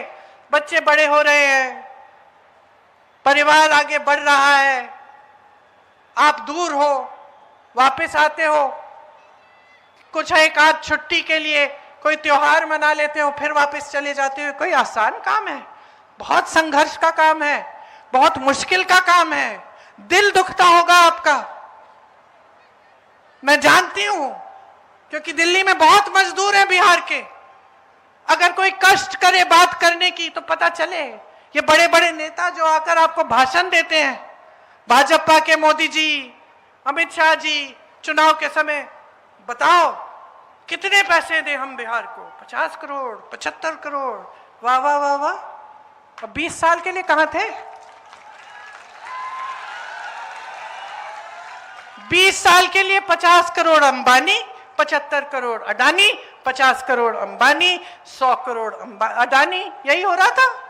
अब चुनाव आ रहा है तो आए सामने पब्लिक के, क्यों? क्योंकि वोट चाहिए, आ गए सामने मांगने के लिए। और मांगने के लिए क्या? चलिए थोड़ा सा विकास कर लेते हैं, चुनाव के 1 हफ्ते पहले महिलाओं को 10,000 बांट देंगे, अब महिलाएं हमें वोट दे देंगी। ये मानसिकता है। वहां आप बड़े बड़े शहरों में जाके संघर्ष कर रहे हो, अपने परिवारों को छोड़ रहे हो, दूर रह रहे हो, मुश्किल परिस्थितियों में अपमान सहते हो शहर के लोगों का, उल्टा सीधा बोल देते हैं, डांट देते हैं, भगा देते हैं, सह लेते हो तुम, क्योंकि मजबूरी है, मजबूरी है, कमा नहीं पा रहे हो, घर आओगे, बिहार आओगे, कमाई नहीं होगी। कोई सुनवाई है? कोई सुन रहा है? कोई समझ रहा है तुम्हारा दर्द? कोई समझ रहा है कि मेरी बहनें यहां अकेली अपने परिवार को की परवरिश कर रही हैं, सारे पति बड़े बड़े शहरों में चले गए, अकेली सब कुछ संभालती हैं, कुछ हो गया, कोई समस्या हो गई, अकेली संभालती हैं। आपको भी अच्छा नहीं लगता, आप दूर हो, बीवी अकेली है, बेचारी कुछ संभाल रही है, कोई बीमार पड़ गया है, बच्चे को ले जा रही है, भटकती भटकती के एक अस्पताल से दूसरे अस्पताल, आप वहां आ नहीं सकते। क्या जीवन है ये? कैसा जीवन है ये? इतना संघर्ष, इतनी मुश्किल, खून पसीना बहा रहे हो, फिर भी कुछ नहीं हो रहा है, तरक्की नहीं हो रही है। तो ये लोकतंत्र बना किस लिए? ये आपके पूर्वज लड़े किस लिए? ये हमारे पूर्वज शहीद किस लिए हुए? ये तो इसलिए हुए थे ताकि आपकी तरक्की हुए हो, ये तो इसलिए हुए थे ताकि आप आगे बढ़े। ये संविधान जो महात्मा गांधी ने हमें दिया, जिसके लिए जवाहरलाल नेहरू, इंदिरा गांधी, तमाम नेता लड़े, ये क्या है? ये संविधान, ये संविधान आपका अधिकार है, कमाने का अधिकार है, पैरों पे खड़े होने का अधिकार है, शिक्षा का अधिकार है, भोजन का अधिकार है, आत्मसम्मान का अधिकार है, वोट का अधिकार है, और आपसे सब कुछ छीने जा रहे हैं। मोदी जी कभी दिखते हैं आपके बीच? बताइए, 20 साल यहां एनडीए की सरकार से किसी गांव में गए हैं? अरे यहां छोड़िए, वाराणसी उनका संसदीय क्षेत्र है, वहां नहीं गए हैं। किसी के घर तक नहीं गए। भूल गए हैं कि क्या होती है गरीबी, भूल गए हैं कि क्या होता है संघर्ष आम आदमी का। अब भूल भी गए हैं और उनको परवाह ही नहीं है, अपना चेहरा चमकाने में पड़े हैं। भाई टीवी पे दिखना चाहिए, पोस्टरों पे दिखना चाहिए, बाहर विदेश में दिखना चाहिए, कभी ट्रंप के साथ तो कभी चीन के राष्ट्रपति के साथ तो कभी किसी और राष्ट्रपति के साथ। अपनी जनता के साथ नहीं, अपने गांव में नहीं, अपने के किसान का हाथ पकड़ के ये नहीं पूछा कि भाई तुम कैसे गुजारा कर रहे हो। अपनी बेटियों से नहीं पूछा कि कैसे जी रहे हो ये जिंदगी। इसलिए नहीं शहीद हुए हमारे पूर्वज, हमारे आपके। ये सारा जो संघर्ष था आजादी का, ये जो संविधान था, ये तो आपके लिए बना था। यहां जितने भी बड़े बड़े उद्योग हैं ये कांग्रेस के जमाने में लगे। ये लोग कहते हैं 70 साल में कांग्रेस ने क्या किया। आप बताओ ना, आपने क्या किया 10 सालों में? 10 साल केंद्र में, 20 साल बिहार में, क्या किया जनता के लिए? हमने उद्योग लगाए, कांग्रेस पार्टी ने उद्योग लगाए, बड़ी बड़ी संस्थाएं बनाई। आज ये लोग कहते हैं देखो चांद पे पहुंच रहे हैं हम। कैसे पहुंच रहे हो भाई? जवाहरलाल नेहरू ने बनाई वो संस्था जिससे आप बना पा रहे हो कि आप चांद में पहुंचे। IIM, IIT, एम्स किसने बनाया?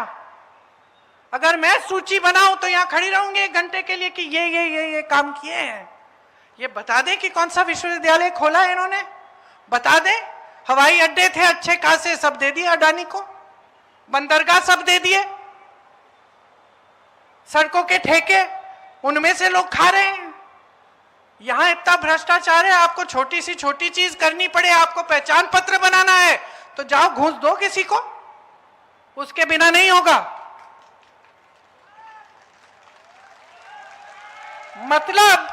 मतलब कि गरीब की जेब से जितने पैसे निकालने हैं, जितने पैसे निकल सकते हैं सब निकालो और अमीरों को और दो।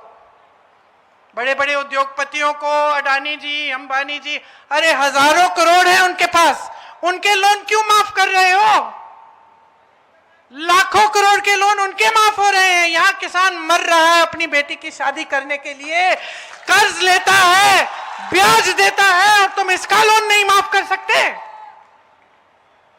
और फिर आ जाते हैं चुनाव के समय बड़े बड़े भाषण देने के लिए, महिलाओं के लिए ये करेंगे वो करेंगे, बहनों का वोट मिल जाएगा। कभी यहां ध्यान भटकाएंगे, कभी वहां।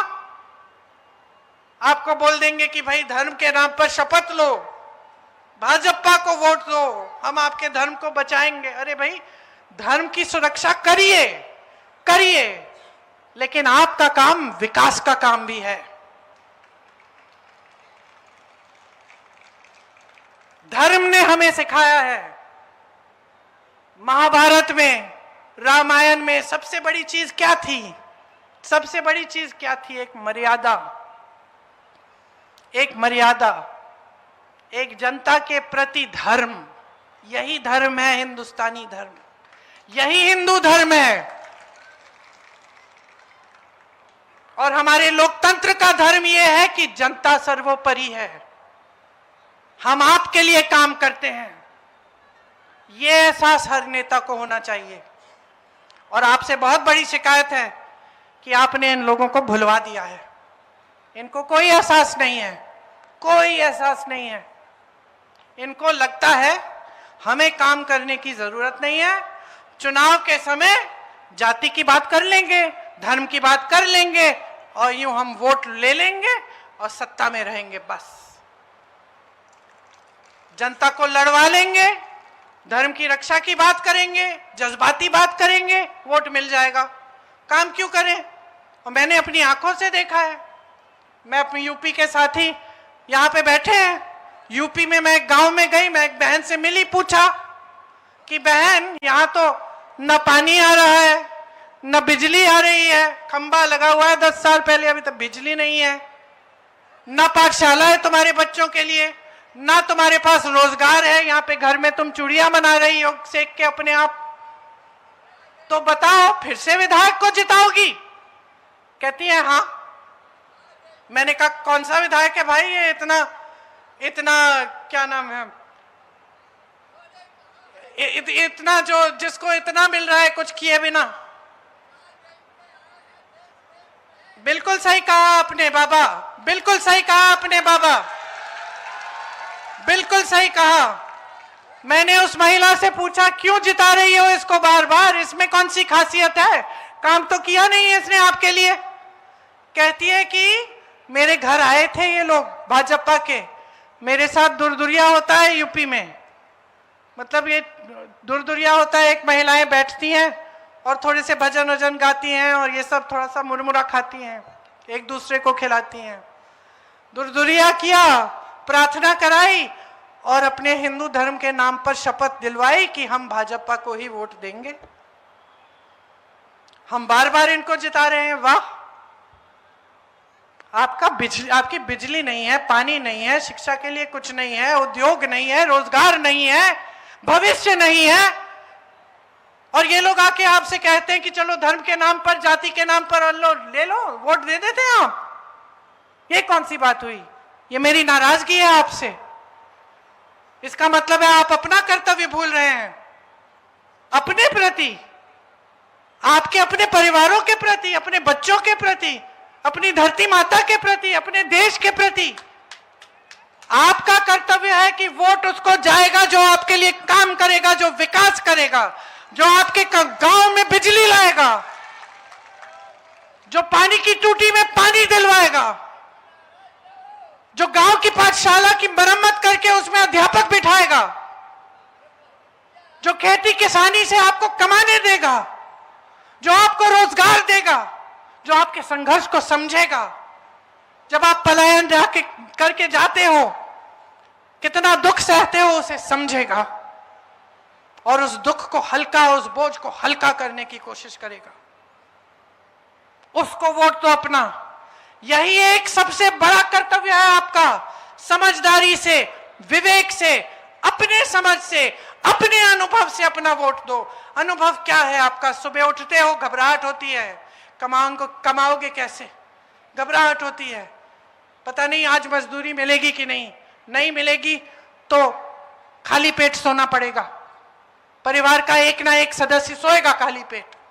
ये घबराहट है। ये घबराहट दूर करने वाला कौन है, ये सोचो। 20 सालों से तुम्हारी असलियत क्या है उसको सोचो, उसके बारे में सोचो, उसका क्या अनुभव है और उस अनुभव को देख के अपना वोट डालो। महागठबंधन की जो सरकार है अगर आएगी तो बहुत सारी उसने एक विजन बनाया है बिहार के लिए कि बिहार के लिए क्या करेंगे। आज आप शिक्षित हो सारे नौजवानों, पेपर देते हो नौकरी के लिए, पेपर लीक होता है, नियुक्ति होते होते साल बीत जाते हैं, है कि नहीं? बहुत अच्छी स्कीम लाए थे मोदी जी आपकी नौकरियों के लिए, रोजगार के लिए, अग्निवीर, सब खत्म कर दिया। जो सेना में भर्ती होने के लिए संघर्ष करता था नौजवान, जिसके दिल में देशभक्ति की ज्वाला जलती थी, आज घर पे बैठा है, क्योंकि आज जानता है कि जाएगा सेना में, 4 साल बाद वापस आकर फिर से बेरोजगार होगा, शहीद हो जाएगा तो उसका कोई मान सम्मान नहीं होगा। ये किया है इन्होंने आपके लिए। पेपर लीक हो जाते हैं, घोटाले करते हैं, इससे सिर्फ यही लोग फायदा करते रहते हैं, किसी ने रोकने की कोशिश तक नहीं की। महागठबंधन की सरकार आएगी तो एक जॉब कैलेंडर बनेगा, उसमें आपकी जिस दिन आपकी प्रतीक्षा होगी, जिस दिन आपकी परीक्षा होगी वो दिन, जिस दिन आपका रिजल्ट निकलेगा वो दिन, जिस दिन आपकी नियुक्तियां होंगी वो दिन पहले से तय होगा। अगर किसी ने उसके साथ खेलने की कोशिश की, इधर उधर किया, सख्त से सख्त कार्रवाई होगी। आप पेपर देने जाओगे तो आपके फॉर्म की फीस मुफ्त में होगी, आपकी फॉर्म की फीस आपको भरनी नहीं पड़ेगी। आपको परीक्षा केंद्र में जाना होगा तो आने जाने के लिए जो भी आपका किराया होगा वो आपको मिलेगा, निःशुल्क आओगे जाओगे। जो सरकारी पद खाली पड़े हैं उसको भरने का काम महागठबंधन की सरकार सबसे पहले करेगी। जो गरीब परिवार हैं, जिनके परिवार के सदस्यों को एक भी सदस्य के पास रोजगार नहीं है, हमारा पूरा प्रयास होगा कि एक परिवार में कम से कम एक सदस्य को रोजगार मिले।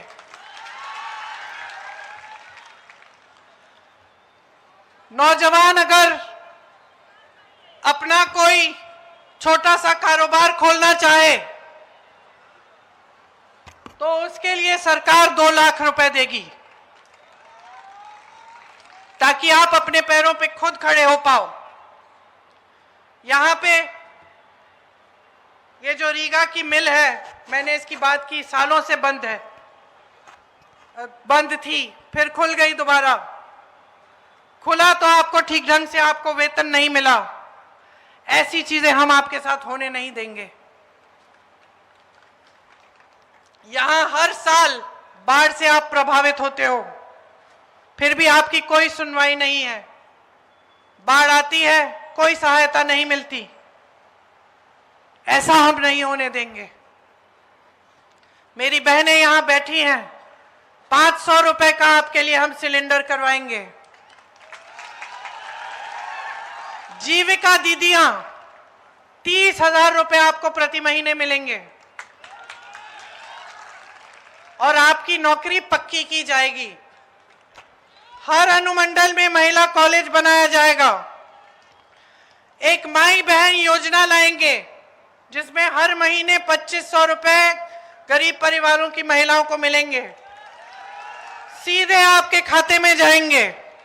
और भूमिहीन परिवारों को मकान हेतु 30 से 5 डिसमिल जमीन दी जाएगी और वो जमीन महिलाओं के नाम की जाएगी। महिलाओं के लिए हर अनुमंडल में कॉलेज, डिग्री कॉलेज खोला जाएगा। मैंने नौजवानों की बात की। 2000 एकड़ जमीन बिहार में हम अलग रखेंगे आपकी शिक्षा के लिए और उद्योगों के लिए। ये लोग अडानी जी को दे रहे हैं ना 1 रुपए में जमीन, हम आपकी शिक्षा के लिए उसको रखेंगे और बड़े बड़े उद्योग लगवाने के लिए रखेंगे। लाखों सरकारी पद आज खाली पड़े हैं, इन्होंने भरे नहीं हैं। इनको भरने का काम हम अपना सबसे पहले और प्रथम काम समझते हैं। कांग्रेस की जब राजस्थान में सरकार थी तो एक स्कीम लाए थे, उसमें 25 लाख तक का इलाज मुफ्त में होता था। ये सच्चाई है। और जितनी भी बातें मैंने कही हैं आप चेक कर लीजिए। आपके परिवार के सदस्य, आपके दोस्त, आपके मित्र, आपके रिश्तेदार अलग अलग प्रदेशों में होंगे। जहां कांग्रेस की सरकार है वहां आप पता करिए क्या सच्चाई है ये। और जो मैं बता रही हूं वो हो रहा है। आज भी महिलाओं को हर महीने तेलंगाना, कर्नाटका में पैसे मिल रहे हैं। 25 लाख की जो ये स्कीम है कि 25 लाख रुपए इलाज आपको मुफ्त में मिल रहा था राजस्थान में, वही चीज हम बिहार में लाएंगे। सरकारी अस्पतालों में और प्राइवेट अस्पतालों में अगर आप जाएंगे, आपकी हार्ट की सर्जरी, आपकी जो कैंसर का इलाज, सब कुछ 25 लाख तक आपको मुफ्त मिलेगा। संविदा कर्मियों और आउटसोर्सिंग पर कार्यरत कर्मचारियों को स्थायी बनाया जाएगा। सरकारी कर्मचारियों और अधिकारियों के लिए पुराना पेंशन फिर से लागू होगा। विधवा पेंशन 1500 रुपए बनेगा और 200 रुपए हर साल बढ़ाया जाएगा। दिव्यांग पेंशन 3000 रुपए प्रति माह। 5 नए एक्सप्रेसवे बनाएंगे।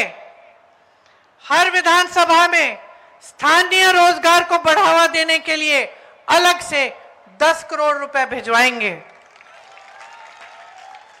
200 बिजली के यूनिट मुफ्त में मिलेंगे आपको।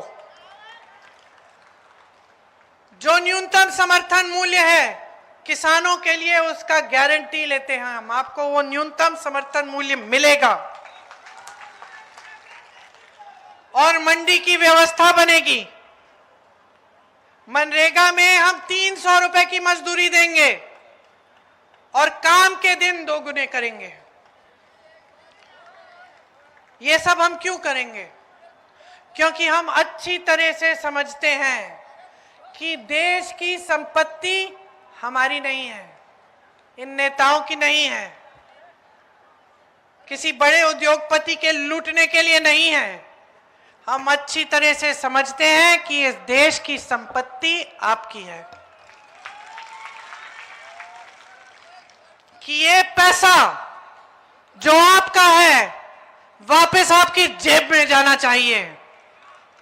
ऐसी स्कीमें बननी चाहिए जिससे आपका विकास हो, जिनसे आप अपने पैरों पे खड़े हो पाए। इसलिए आज आधा बिहार वोट डालने जा रहा है। वहां शुरू हो गया है चुनाव, यहां पे पोलिंग आपकी कुछ दिनों में है। आज मैं यहां इसलिए आई हूं आपको सिर्फ एक बात कहने के लिए। आप सुन लीजिए, मैंने बड़ा लंबा भाषण दिया, ध्यान से सुना भी आपने। भाजपा के नेता भी आते हैं, शायद आए होंगे मेरे से पहले, उन्होंने भी भाषण दिया, सुनिए। लेकिन मैं एक चीज कहने आई हूं, आपका वोट आपका है, समझदारी से दो, जिम्मेदारी से दो, अपने विवेक से दो, अपनी भलाई के लिए दो, अपनी धरती के लिए दो, अपने परिवार के लिए, अपने गांव के विकास के लिए, अपने समाज के लिए दो।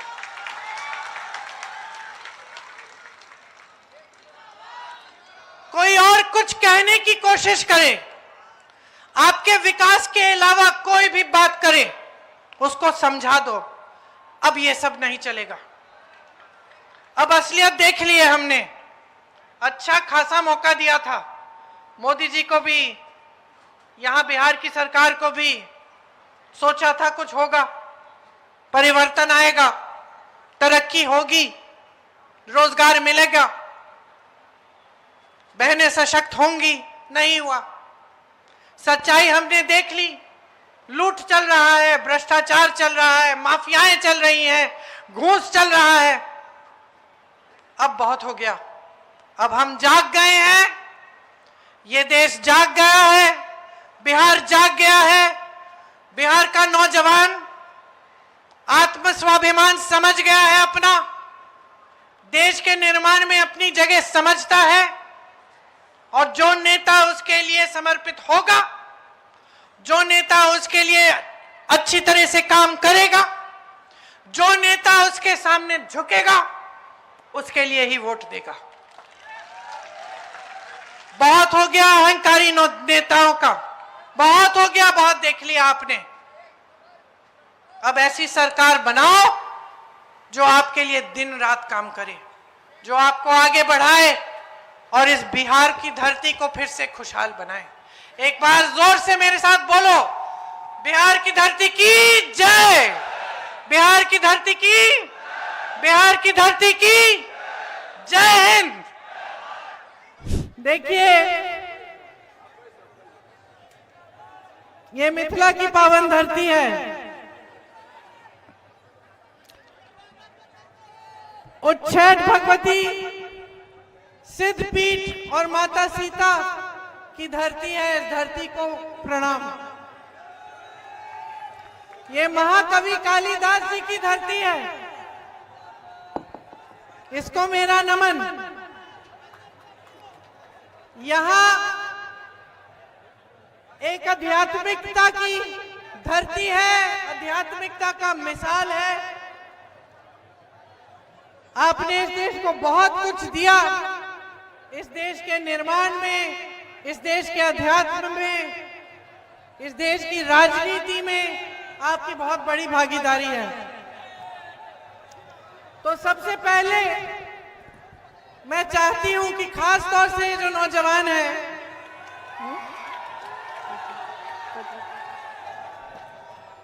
ये समझे कि बिहार ने इस देश के लिए क्या किया। आपकी धरती ने इस देश की आजादी के लिए, इस देश के निर्माण के लिए, इस देश के इतिहास के लिए क्या किया है। ये वो धरती है, बिहार की धरती, जहां से हमारे सत्याग्रह का आंदोलन शुरू हुआ। आपके पूर्वज जो किसान थे, एक ऐसे समय में जबकि ये व्हाट्सएप नहीं था जो आप लोग इस्तेमाल करते हो, कि फट से कि फोटो ले ली फट से वहां पहुंच गई दिल्ली, ये नहीं था। सोच लो, उस समय में जब फोन नहीं था, टीवी नहीं था, मुश्किल से 1-2 अखबार थे, अंग्रेज उस अखबार में कुछ छापने भी नहीं देते थे। उस समय आपके पूर्वजों ने एक ऐसा आंदोलन किया, ऐसी वीरता, ऐसा धैर्य दिखाया कि महात्मा गांधी तक उनकी आवाज पहुंची और महात्मा गांधी जी यहां आए उनकी समस्या को समझने, और उन्हीं से प्रेरित होकर, यहां के किसानों से प्रेरित होकर महात्मा गांधी जी ने एक ऐसा आंदोलन शुरू किया जो इस विश्व में अनोखा आंदोलन रहा, अहिंसा और सत्य पर आधारित, जिससे अंग्रेजी साम्राज्य झुका और उनको यहां हमारा देश छोड़ना पड़ा। ये है बिहार का इतिहास, ये है बिहार की महानता, ये है बिहार का देश के निर्माण में, देश की स्वतंत्रता संग्राम में, देश की आजादी में, देश के संविधान बनाने में बिहार की भागीदारी। अब समझो और बातें।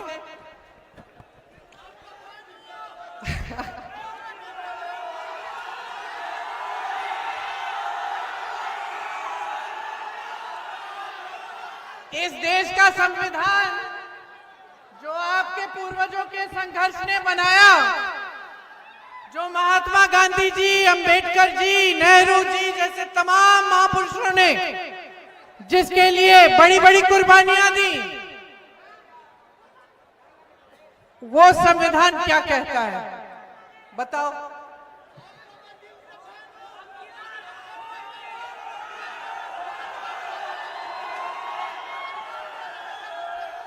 सबसे बड़ी चीज क्या है इस संविधान में? लोकतंत्र हमारा क्या है कि वो महिला जो वहां खड़ी है, कि ये नौजवान जो यहाँ खड़ा है, वो उस दीवार पर से जो हाथ हिला रहा है, वो आप जो इस छत पे खड़े हो, आपके अधिकार और प्रधानमंत्री नरेंद्र मोदी जी के अधिकार और अमित शाह जी के अधिकार और मेरे अधिकार और इस देश के एक एक वासी के अधिकार समान है।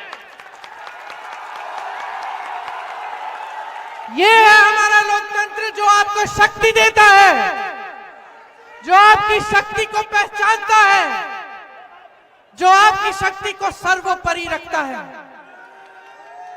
ये हमारा संविधान जो कहता है कि किसी भी जाति के हो, किसी भी धर्म के हो, चाहे गरीब हो, चाहे अमीर हो, चाहे अडानी जैसे बड़े लुटेरे उद्योगपति हो, चाहे कोई गरीब किसान खेती में काम कर रहा हो, उसको समान दृष्टि से देखना है, उसके वही अधिकार है। उन सबको वोट का एक अधिकार है। तो आज चुनाव के समय में यहां आई हूं। आज आधा बिहार, मतलब बिहार की आधी आबादी पोलिंग में है, वोट देने जा रही है। लेकिन अफसोस की बात यह है कि इसी बिहार में इस सरकार ने और चुनाव आयोग ने 65 लाख वोट काटे हैं। कल मेरे भाई ने एक बड़ा खुलासा किया, राहुल गांधी जी ने, जानते हो उनको? किसके लिए लड़ते हैं? आपके लिए लड़ते हैं, सच्चाई के लिए लड़ रहे हैं। राहुल गांधी की लड़ाई आपकी लड़ाई है, संविधान की लड़ाई है, न्याय की लड़ाई है, वही लड़ाई जो महात्मा गांधी लड़ रहे थे। और कल राहुल गांधी ने एक बहुत बड़ा खुलासा किया कि हरियाणा में जब इसी तरह विधानसभा का चुनाव हुआ तो पूरा का पूरा चोरी किया गया। 25 लाख वोट फर्जी लगाए गए। एक सुंदर सी सुनो, मजेदार बात है, चुनाव आयोग इतना दिलचस्प बन गया है कि एक सुंदर सी विदेशी महिला की फोटो लेके के चुनाव की जो सूची है उसमें डाल के उससे फर्जी 20 वोट डलवा दिए। समझ रहे हैं? वो यहाँ की है भी नहीं, वो हिंदुस्तानी भी नहीं है। यहाँ बिहार के 65 लाख वोट काटे हैं, ज्यादातर महिलाओं के काटे हैं, मेरी बहनों के काटे हैं, जो अपना पसीना बहाती हैं, रोज खेती में काम करती हैं, घर पे संघर्ष करती हैं, समाज में संघर्ष करती हैं, कमा नहीं पा रही हैं, इनका वोट काट के विदेशी महिला का वोट उसमें डाल दिया है फर्जी। ये है हमारा चुनाव आयोग। और किसके साथ ये काम हो रहा है? उन्हीं के साथ जो निष्पक्ष चुनाव में कभी चुनाव जीत ही नहीं सकते। नरेंद्र मोदी जी, अमित शाह जी, उनकी सरकारें, उनके मंत्री, मैं चुनौती देती हूं उनको, निष्पक्ष चुनाव कराएं, निष्पक्ष चुनाव कराएं, देखते हैं कौन जीतता है। सच्चाई ये है, डरपोक के सारे आपसे डरते हैं, आपसे डरते हैं। आप अपने अधिकारों के लिए प्रदर्शन करते हो, आपको पीटने की कोशिश, आपको पकड़ के जेल में डाल देते हैं, प्रशासन आ जाता है, पुलिस आ जाती है, आपको पीटने के लिए इस देश की जनता को, आपसे डरते हैं। आपके वोट काट रहे हैं क्योंकि आपके वोट से डरते हैं, आपकी शक्ति से डरती हैं। तो सबसे पहले तो अपने आप को पहचानो, इस देश की जनता हो, इस देश की शक्ति हो, पहचानो अपने आप को, अपनी जिम्मेदारी पहचानो। आपसे भी शिकायत है, ऐसी बात नहीं है, सिर्फ अच्छी बातें बोलने नहीं आई हूं, आपसे शिकायत है। और शिकायत है मेरी बहनों, मैं कई महिलाओं के घर जाती हूं गांव में और बातचीत कर लेती हूं, और कई बार मुझे ऐसा मिला कि घर में पानी नहीं आ रहा है, खंबा है, बिजली नहीं है, बच्चों के लिए पाठशाला नहीं है, गांव में सड़क टूटी फूटी है, उस पर चला नहीं जा रहा है, और मुझे बता रही हैं कि वोट तो हम इसी विधायक को देंगे। मैंने कहा कहाँ का है विधायक? कहती है भाजपा का है। मैंने कहा क्यों दोगी, कुछ किया नहीं है उसने तुम्हारे लिए? कहती है क्योंकि हमारे घर आए थे, हमसे प्रार्थना कराए, हमसे शपथ दिलवाए कि हम धर्म के नाम पर भाजपा को ही देंगे वोट। तो मेरी शिकायत ये है बहनों, जागरूक बन जाओ, समझ लो कि क्या हो रहा है तुम्हारे साथ। और भाइयों, जब कोई नेता सामने आए और ध्यान भटकाने की कोशिश करे, अब मैं यहां आकर इस बड़े मंच पे खड़े होकर आपको फिजूल की बातें करना शुरू कर दूं, जैसे मोदी जी करते हैं। मोदी जी कहते हैं कि कांग्रेस के पोस्टर देखो, उन्होंने पोस्टर पे तेजस्वी जी को बौना बना रखा है। फिर वो बोलेंगे आरजेडी का पोस्टर देखो, उस पे राहुल गांधी वोट चोरी के खिलाफ लड़ने वाले, उनको बौना बना रखा है। अरे भैया, प्रधानमंत्री है और कोई काम नहीं है कि दूसरों के पोस्टर देखते रहो। तुम्हें क्या चोट पहुंच रही है भैया? आपको क्या चोट पहुंच रही है कि किसको बौना बनाया, किसको बड़ा बनाया? आप तो अपना चेहरा चमकाते रहते हैं, आपके तो बड़े बड़े पोस्टर हैं, आप तो टीवी के हर चैनल पे रोज रोज दिखते हैं सबको। आपका काम क्या है? नरेंद्र मोदी जी का काम क्या है? प्रधानमंत्री का काम क्या होता है बताओ? तुम्हें रोजगार दिलाना, तुम्हारे लिए शिक्षा संस्थान बनाने, ये जो पेपर लीक हो रहे हैं इसको रोकना, ये मेरी बहनों को सुरक्षित रखना, इनके लिए मौके दिलवाना, ये भी रोजगार लें, ये भी अपने पैरों पे खड़ी हो। छोटी छोटी बच्चियां हैं, उनको शिक्षा मिले, आगे बढ़े, वो लोगों को इकट्ठा रखना, देश में उन्नति बनानी, देश में एकता बनानी। और ये करते क्या रहते हैं? फूट फैलाते रहते हैं, मंच पर आते हैं, फिजूल की बातें करते हैं। तो मैं कह रही हूं कि कोई भी नेता है, किसी भी पार्टी का हो, मेरी पार्टी का भी हो, फिजूल की बातें करेगा, ध्यान भटकाने की बातें करेगा, तो सबक सिखाओ, सबक सिखाओ। ये है शिकायत मेरी। अरे 20 साल से चले आ रहे हैं, 20 साल से एनडीए की सरकार है। कौन सी तरक्की हुई भाई तुम्हारी? कौन सी तरक्की हुई? आगे बढ़े हो तुम? अंगोछे वाले रोजगार मिला? टी शर्ट वाले नहीं मिला ना? बहन तुम्हें क्या मिला? अभी हफ्ते पहले तो 10,000 रुपए दे दिए तुम्हें खुश करने के लिए। इससे पहले क्या मिला? 20 सालों में कुछ मिला? तो ये 10,000 रुपए क्या बने जो हफ्ते पहले, चुनाव के पहले मिल रहे हैं? क्या बने? क्या बने? घूस। अरे घूस की इतनी आदत हो गई है, इतना भ्रष्टाचार कर डाला है, आप एक भी छोटा काम, पहचान पत्र बनाना है, कुछ भी करना है, कर नहीं सकते बगैर घूस दिए। तो ये कह रहे हैं चलो हम बिहार की महिलाओं को भी थोड़ा सा घूस दे देते हैं, 10,000 रुपए हमें वोट मिल जाएगा। ये कोई बात नहीं हुई, गलत बात है। आप पैसे ले लो, आप पैसे लो, क्योंकि आप ही के पैसे हैं, कोई एहसान नहीं है आप पे, देश की संपत्ति है, कोई मोदी जी अपने जेब से नहीं दे रहे हैं, देश की संपत्ति आप ही की है। ले लो, कुछ अच्छा करो, इससे परिवार के लिए कुछ छोटा मोटा करो, बचत कर लो अगर कर सकती हो, लेकिन अपना वोट इनको नहीं देना है। आपका वोट आपके बच्चों के लिए डलेगा, आपका वोट आपके समाज, आपके गांव, आपके विकास, आपके बच्चे, आपके माँ बाप, आपके भविष्य के लिए डलेगा, इस धरती के लिए, इस देश के लिए जिसने सब कुछ दिया है हमें। आज आपकी परिस्थिति क्या है? तुम सब शिक्षित तो होगे, हो कि नहीं हो? हो। बेरोजगार हो कि नहीं हो?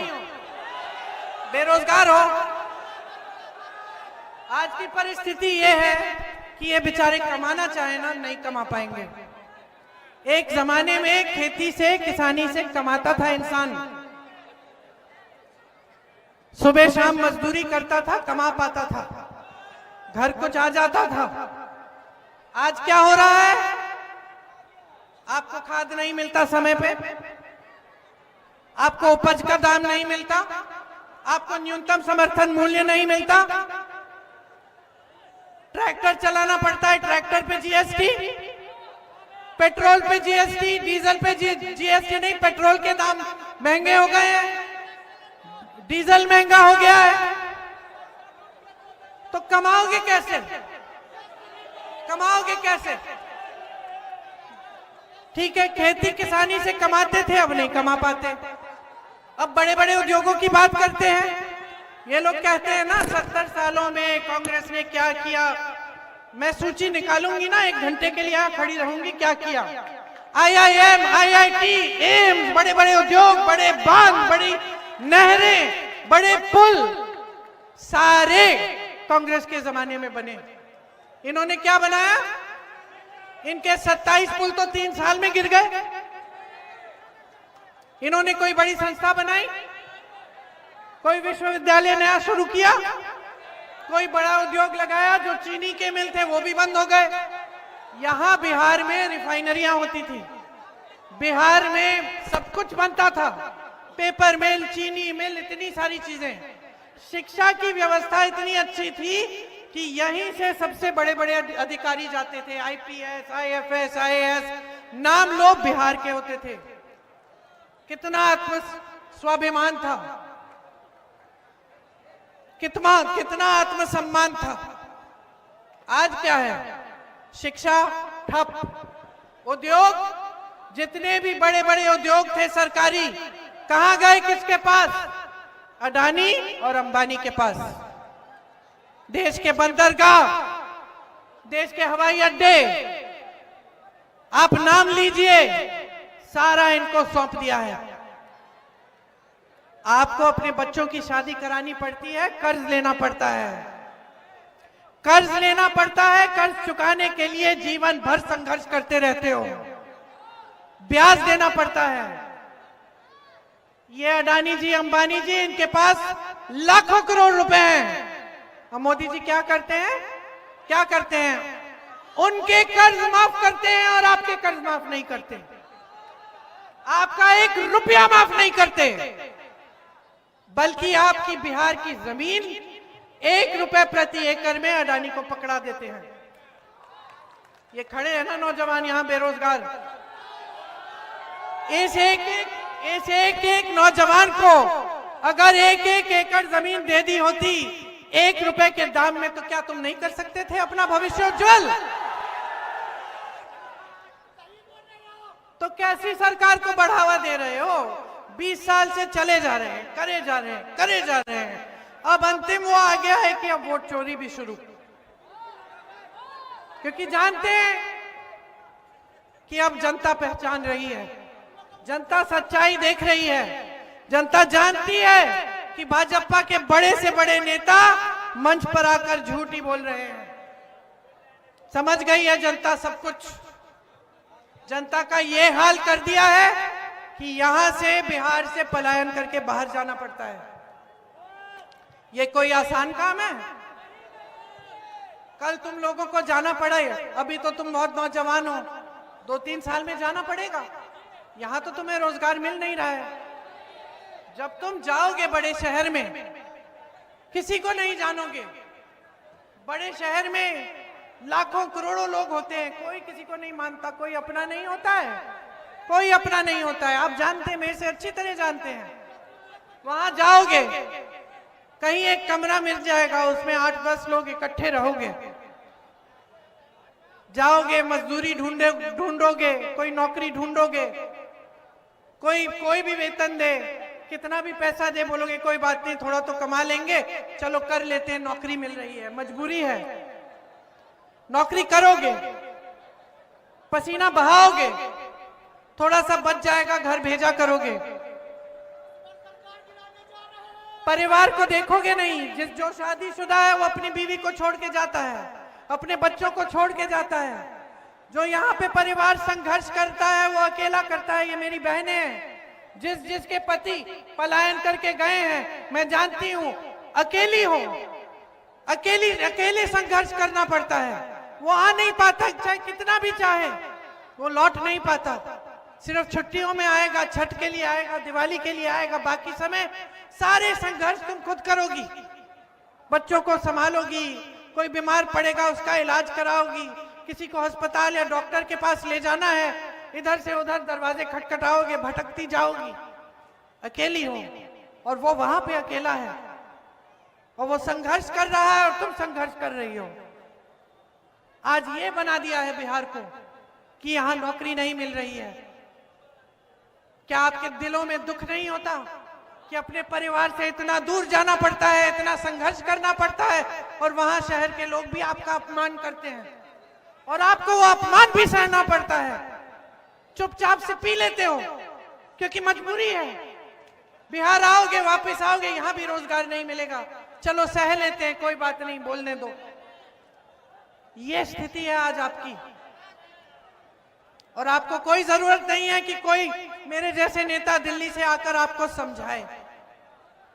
ये जो स्थिति आप समझते हैं, आप जी रहे हो, रोज सुबह उठते हो, घबराहट होती है, दिवाली आ रही है, हाँ खुशी होती है, लेकिन अंदर से घबराहट भी होती है। मेहमान आएंगे, घर आएंगे, खाना बनाना पड़ेगा उनके लिए, घर की लिपाई पुताई करानी पड़ेगी, कुछ टूटा हुआ है मरम्मत करनी पड़ेगी, कैसे करेंगे? घबराते हो, चैन का जीवन नहीं जी पा रहे हो, और ये गलत बात है। गलत बात इसलिए कि जो सरकार है वो गलत नीतियों से आपका प्रदेश चला रही है। अफसोस की बात तो ये है कि आपके अपने नीतीश जी भी खुद नहीं चला पा रहे हैं, क्योंकि मोदी जी और अमित शाह उन पर हावी हैं। आपकी सरकार दिल्ली से चल रही है, यहाँ के डबल इंजन, असलियत ये है सिंगल इंजन है, मोदी जी चलाते हैं, चाबी उनके पास है, ऑन वो करते हैं, ऑफ वो करते हैं। तो जो निर्णय यहाँ पे बिहार की धरती पे बिहार के वासियों के लिए लेने चाहिए वो भी नहीं ले पा रहे हैं। और ये पोस्टरों की मैंने बात की, मोदी जी देखते रहते कि किसका कहां पोस्टर है। अरे खुद तो नीतीश जी को मंच पे नहीं लाए हैं, उनके मंचों को देखो, सिर्फ मोदी जी छाए हुए हैं। नीतीश जी को सम्मान नहीं दे रहे हैं, बिहार की जनता को सम्मान नहीं दे रहे हैं। तो बिहार का भविष्य क्या है? फिर भविष्य क्या है? तो ये है आपकी परिस्थितियां, ये है आपकी असलियत। अब बताओ बदलनी है कि नहीं? और जोर से, किसके लिए बदलोगे? अपने लिए बदलोगे, अपने लिए बदलोगे। और सुन लीजिए, ऐसा नहीं होना चाहिए कि आंखें मूंद करके आपने किसी को वोट दे दिया। आप देखो कौन क्या काम कर रहा है। कांग्रेस पार्टी की राजस्थान में सरकार थी, 25 लाख तक स्वास्थ्य बीमा मिलता था। मतलब तुम बीमार पड़े, भगवान ना करे लेकिन कोई बड़ी बीमारी हो गई, 25 लाख तक उसका इलाज सरकार दे रही थी। मैं जब गई राजस्थान तो मुझे ऐसे लोग मिले, रो रहे थे कि दीदी हार्ट का पूरा ऑपरेशन हुआ है, कैंसर का पूरा इलाज हुआ है, 1 रुपया नहीं देना पड़ा। एक महिला ने मुझसे कहा ये जो स्कीम है ना आप पूरे देश में लागू कराओ, इससे इतने गरीबों की मदद हो जाएगी। हम इसको बिहार में लागू करना चाहते हैं। करके दिखाया है, करके दिखाया है। इसलिए आज तेलंगाना और कर्नाटका में कांग्रेस की सरकार है, हर महीने महिलाओं को पैसे मिलते हैं। गरीब परिवारों की महिलाओं को 2500 रुपए हर महीने मिल रहे हैं। हम यहां पे भी आपको 2500 रुपए हर महीने देना चाहते हैं। भूमिहीन परिवारों को हम मकान या 3 से 5 डिसमिल जमीन देना चाहते हैं, और वो जमीन मेरी बहनों आपके नाम होगी, आपके नाम में। और जो पैसे आएंगे सीधे आपके खाते में आएंगे, ताकि आप मजबूत हो। आपका जो विधवा पेंशन है वो 1500 रुपए होगा और हर साल 200 रुपए बढ़ाया जाएगा। जो दिव्यांग पेंशन है वो 3000 रुपए किया जाएगा। मनरेगा में मजदूरी 300 रुपए में मिलेगी, तो मजदूरी के लिए 300 रुपए मिलेंगे और मनरेगा के दिन 2 गुने किए जाएंगे। किसान सुन लीजिए जो यहां मौजूद हैं, गारंटी दे रहे हैं हम आपको कि न्यूनतम समर्थन मूल्य आपको मिलेगा। आपके लिए मंडियां खुलवाई जाएंगी, आपकी मदद होगी। 200 यूनिट बिजली मुफ्त में मिलेगी। जीविका बहनें सुन लें, 30,000 का आपका वेतन होगा प्रति माह और आपकी नौकरी पक्की होगी। मेरे नौजवान भाई यहां खड़े हैं, पेपर लीक की मैंने बात की, पूरी आपकी जवानी बर्बाद हो जाती है।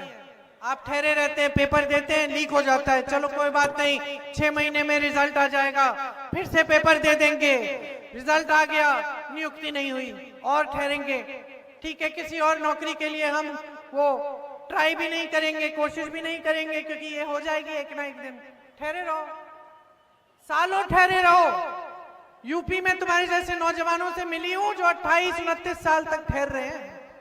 मुझे कहा उन्होंने शादी नहीं हो पाई, रोजगार नहीं मिला, हमने कोशिश भी बंद कर ली, क्योंकि हमने इतने एग्जाम दे दिए थे, पेपर लीक हो गए थे, लेकिन हमने सोचा एक ना एक दिन तो हो ही जाएगा। हम जब जब गए बोला 6 महीने में होगा, 6 महीने में होगा, हमने काम रुक जाते हैं। तो इस चीज को बंद करने के लिए, इन घोटालों को बंद करने के लिए एक जॉब कैलेंडर निकालेंगे।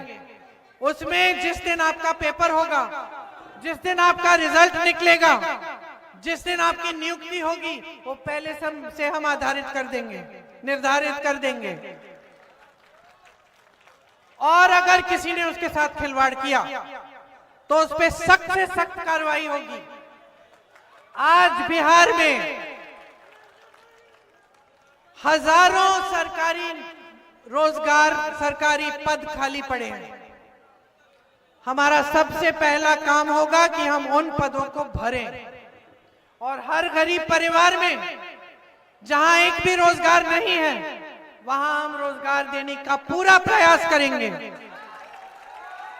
और सुन लो नौजवानों, अगर अपना कोई कारोबार शुरू करना है, छोटा सा अपना छोटा सा बिजनेस, सरकार आपको 2 लाख रुपए देगी और हर विधानसभा में 10 करोड़ रुपए अलग से मिलेंगे विधानसभा को कि यहाँ पे स्थानीय उद्योग लगाए जाएं ताकि स्थानीय रोजगार आपको मिले। मेरे भाई ने सामाजिक न्याय के लिए एक बहुत बड़ी लड़ाई लड़ी है, लड़ रहा है और लड़ते रहेगा जब तक न्याय नहीं होगा। यहाँ पे जब राहुल जी ने न्याय यात्रा निकाली, जब यहाँ तब सबसे पहले तो बहुत विरोध किया भाजपा के नेताओं ने। तब जब 24 का चुनाव हुआ और नतीजा एकदम उनके मुताबिक नहीं गया, उनको लगा कि इसमें बात में कुछ दम है, कहीं चुनाव ना हम हार ना जाएं, तो चलो हम भी कह देते हैं कि हम जातिगत जनगणना बिहार में भी करेंगे। फिर क्या किया, उसको ठंडे बस्ते में डाल दिया, कचहरी में गए ठंडे बस्ते में डाल दिया, क्योंकि नियत ठीक नहीं है, आपके लिए न्याय नहीं दिलवाना चाहते। आज आपका प्रतिनिधित्व पूरा नहीं है, पिछड़ी अति पिछड़ी जातियों का, दलितों का ठीक ढंग से प्रतिनिधित्व नहीं है। चाहे जहां भी आप देखें, इसको ठीक करना है, न्याय दिलवाना है। इसीलिए पंचायती राज और नगर निकायों में ईबीसी आरक्षण 30% और दलित आरक्षण 20% किया जाएगा और अति पिछड़ा वर्ग अत्याचार निवारण अधिनियम बनाया जाएगा, जिससे ये जो अपराध अत्याचार बढ़ रहे हैं बिहार में 3 गुना हो गए हैं। सबसे ज्यादा अति पिछड़ी जाति पर, दलित पर, अल्पसंख्यकों पर और महिलाओं और बच्चों पर। इस अपराध को रोकना है और रोकने के लिए हम ठोस कार्रवाई करेंगे। निजी शिक्षा संस्थानों में भी ईबीसी, ओबीसी, दलित के लिए आरक्षण लागू होगा। तो ये सब चीजें हम आपके लिए करना चाहते हैं। हम इसलिए करना चाहते हैं क्योंकि हम अच्छी तरह से समझते हैं कि आपका संघर्ष क्या है। दुख होता है हमें कि इतनी महान धरती, इतनी महान जनता, आपकी तरह किसी के पास काबिलियत नहीं है। जिस तरह से आप काम करना जानते हैं कोई नहीं जानता है। जिस तरह से आप दिन रात एक करके किसी न किसी तरह से अपने परिवारों के लिए कमा रहे हो, हम समझते हैं। हम चाहते हैं कि आपका विकास हो, कि बिहार फिर से बुलंद हो, कि बिहार की ये धरती फिर से खुशहाल हो और कि ये लूट बंद हो, ये भ्रष्टाचार खत्म हो और ये जो वोट चोरी इन्होंने शुरू की है इस पे रोक लगे। तो समझ लीजिए ये सारी बातें। और जब आप जाएंगे वोट डालने के लिए, मेरी बातों को अच्छी तरह याद रखना। ये वोट सोच समझ के अपने दिल से देना, अपनी इस महान धरती के लिए। व्यर्थ मत होने देना। ये आपकी एक बहुत बड़ी जिम्मेदारी है। हम अपनी जिम्मेदारी को अच्छी तरह से समझते हैं और निभाकर दिखाएंगे। हमारे जितने भी प्रत्याशी हैं आपके लिए समर्पित हैं, आपके लिए दिन रात एक करेंगे, आपके विकास के लिए काम करके आपको दिखाएंगे। तो एक बार जोर से मेरे साथ बोलिए, बिहार की धरती की जय, बिहार बिहार की धरती की जय, बिहार की धरती की जय। याद रखना मेरी बातों को, चुनाव के दिन भारी से भारी बहुमत से हमारे तीनों प्रत्याशियों को जिताना, बिहार में महागठबंधन की सरकार लाना और अपने भविष्य को फिर से उज्जवल बनाना। धन्यवाद। जय हिंद।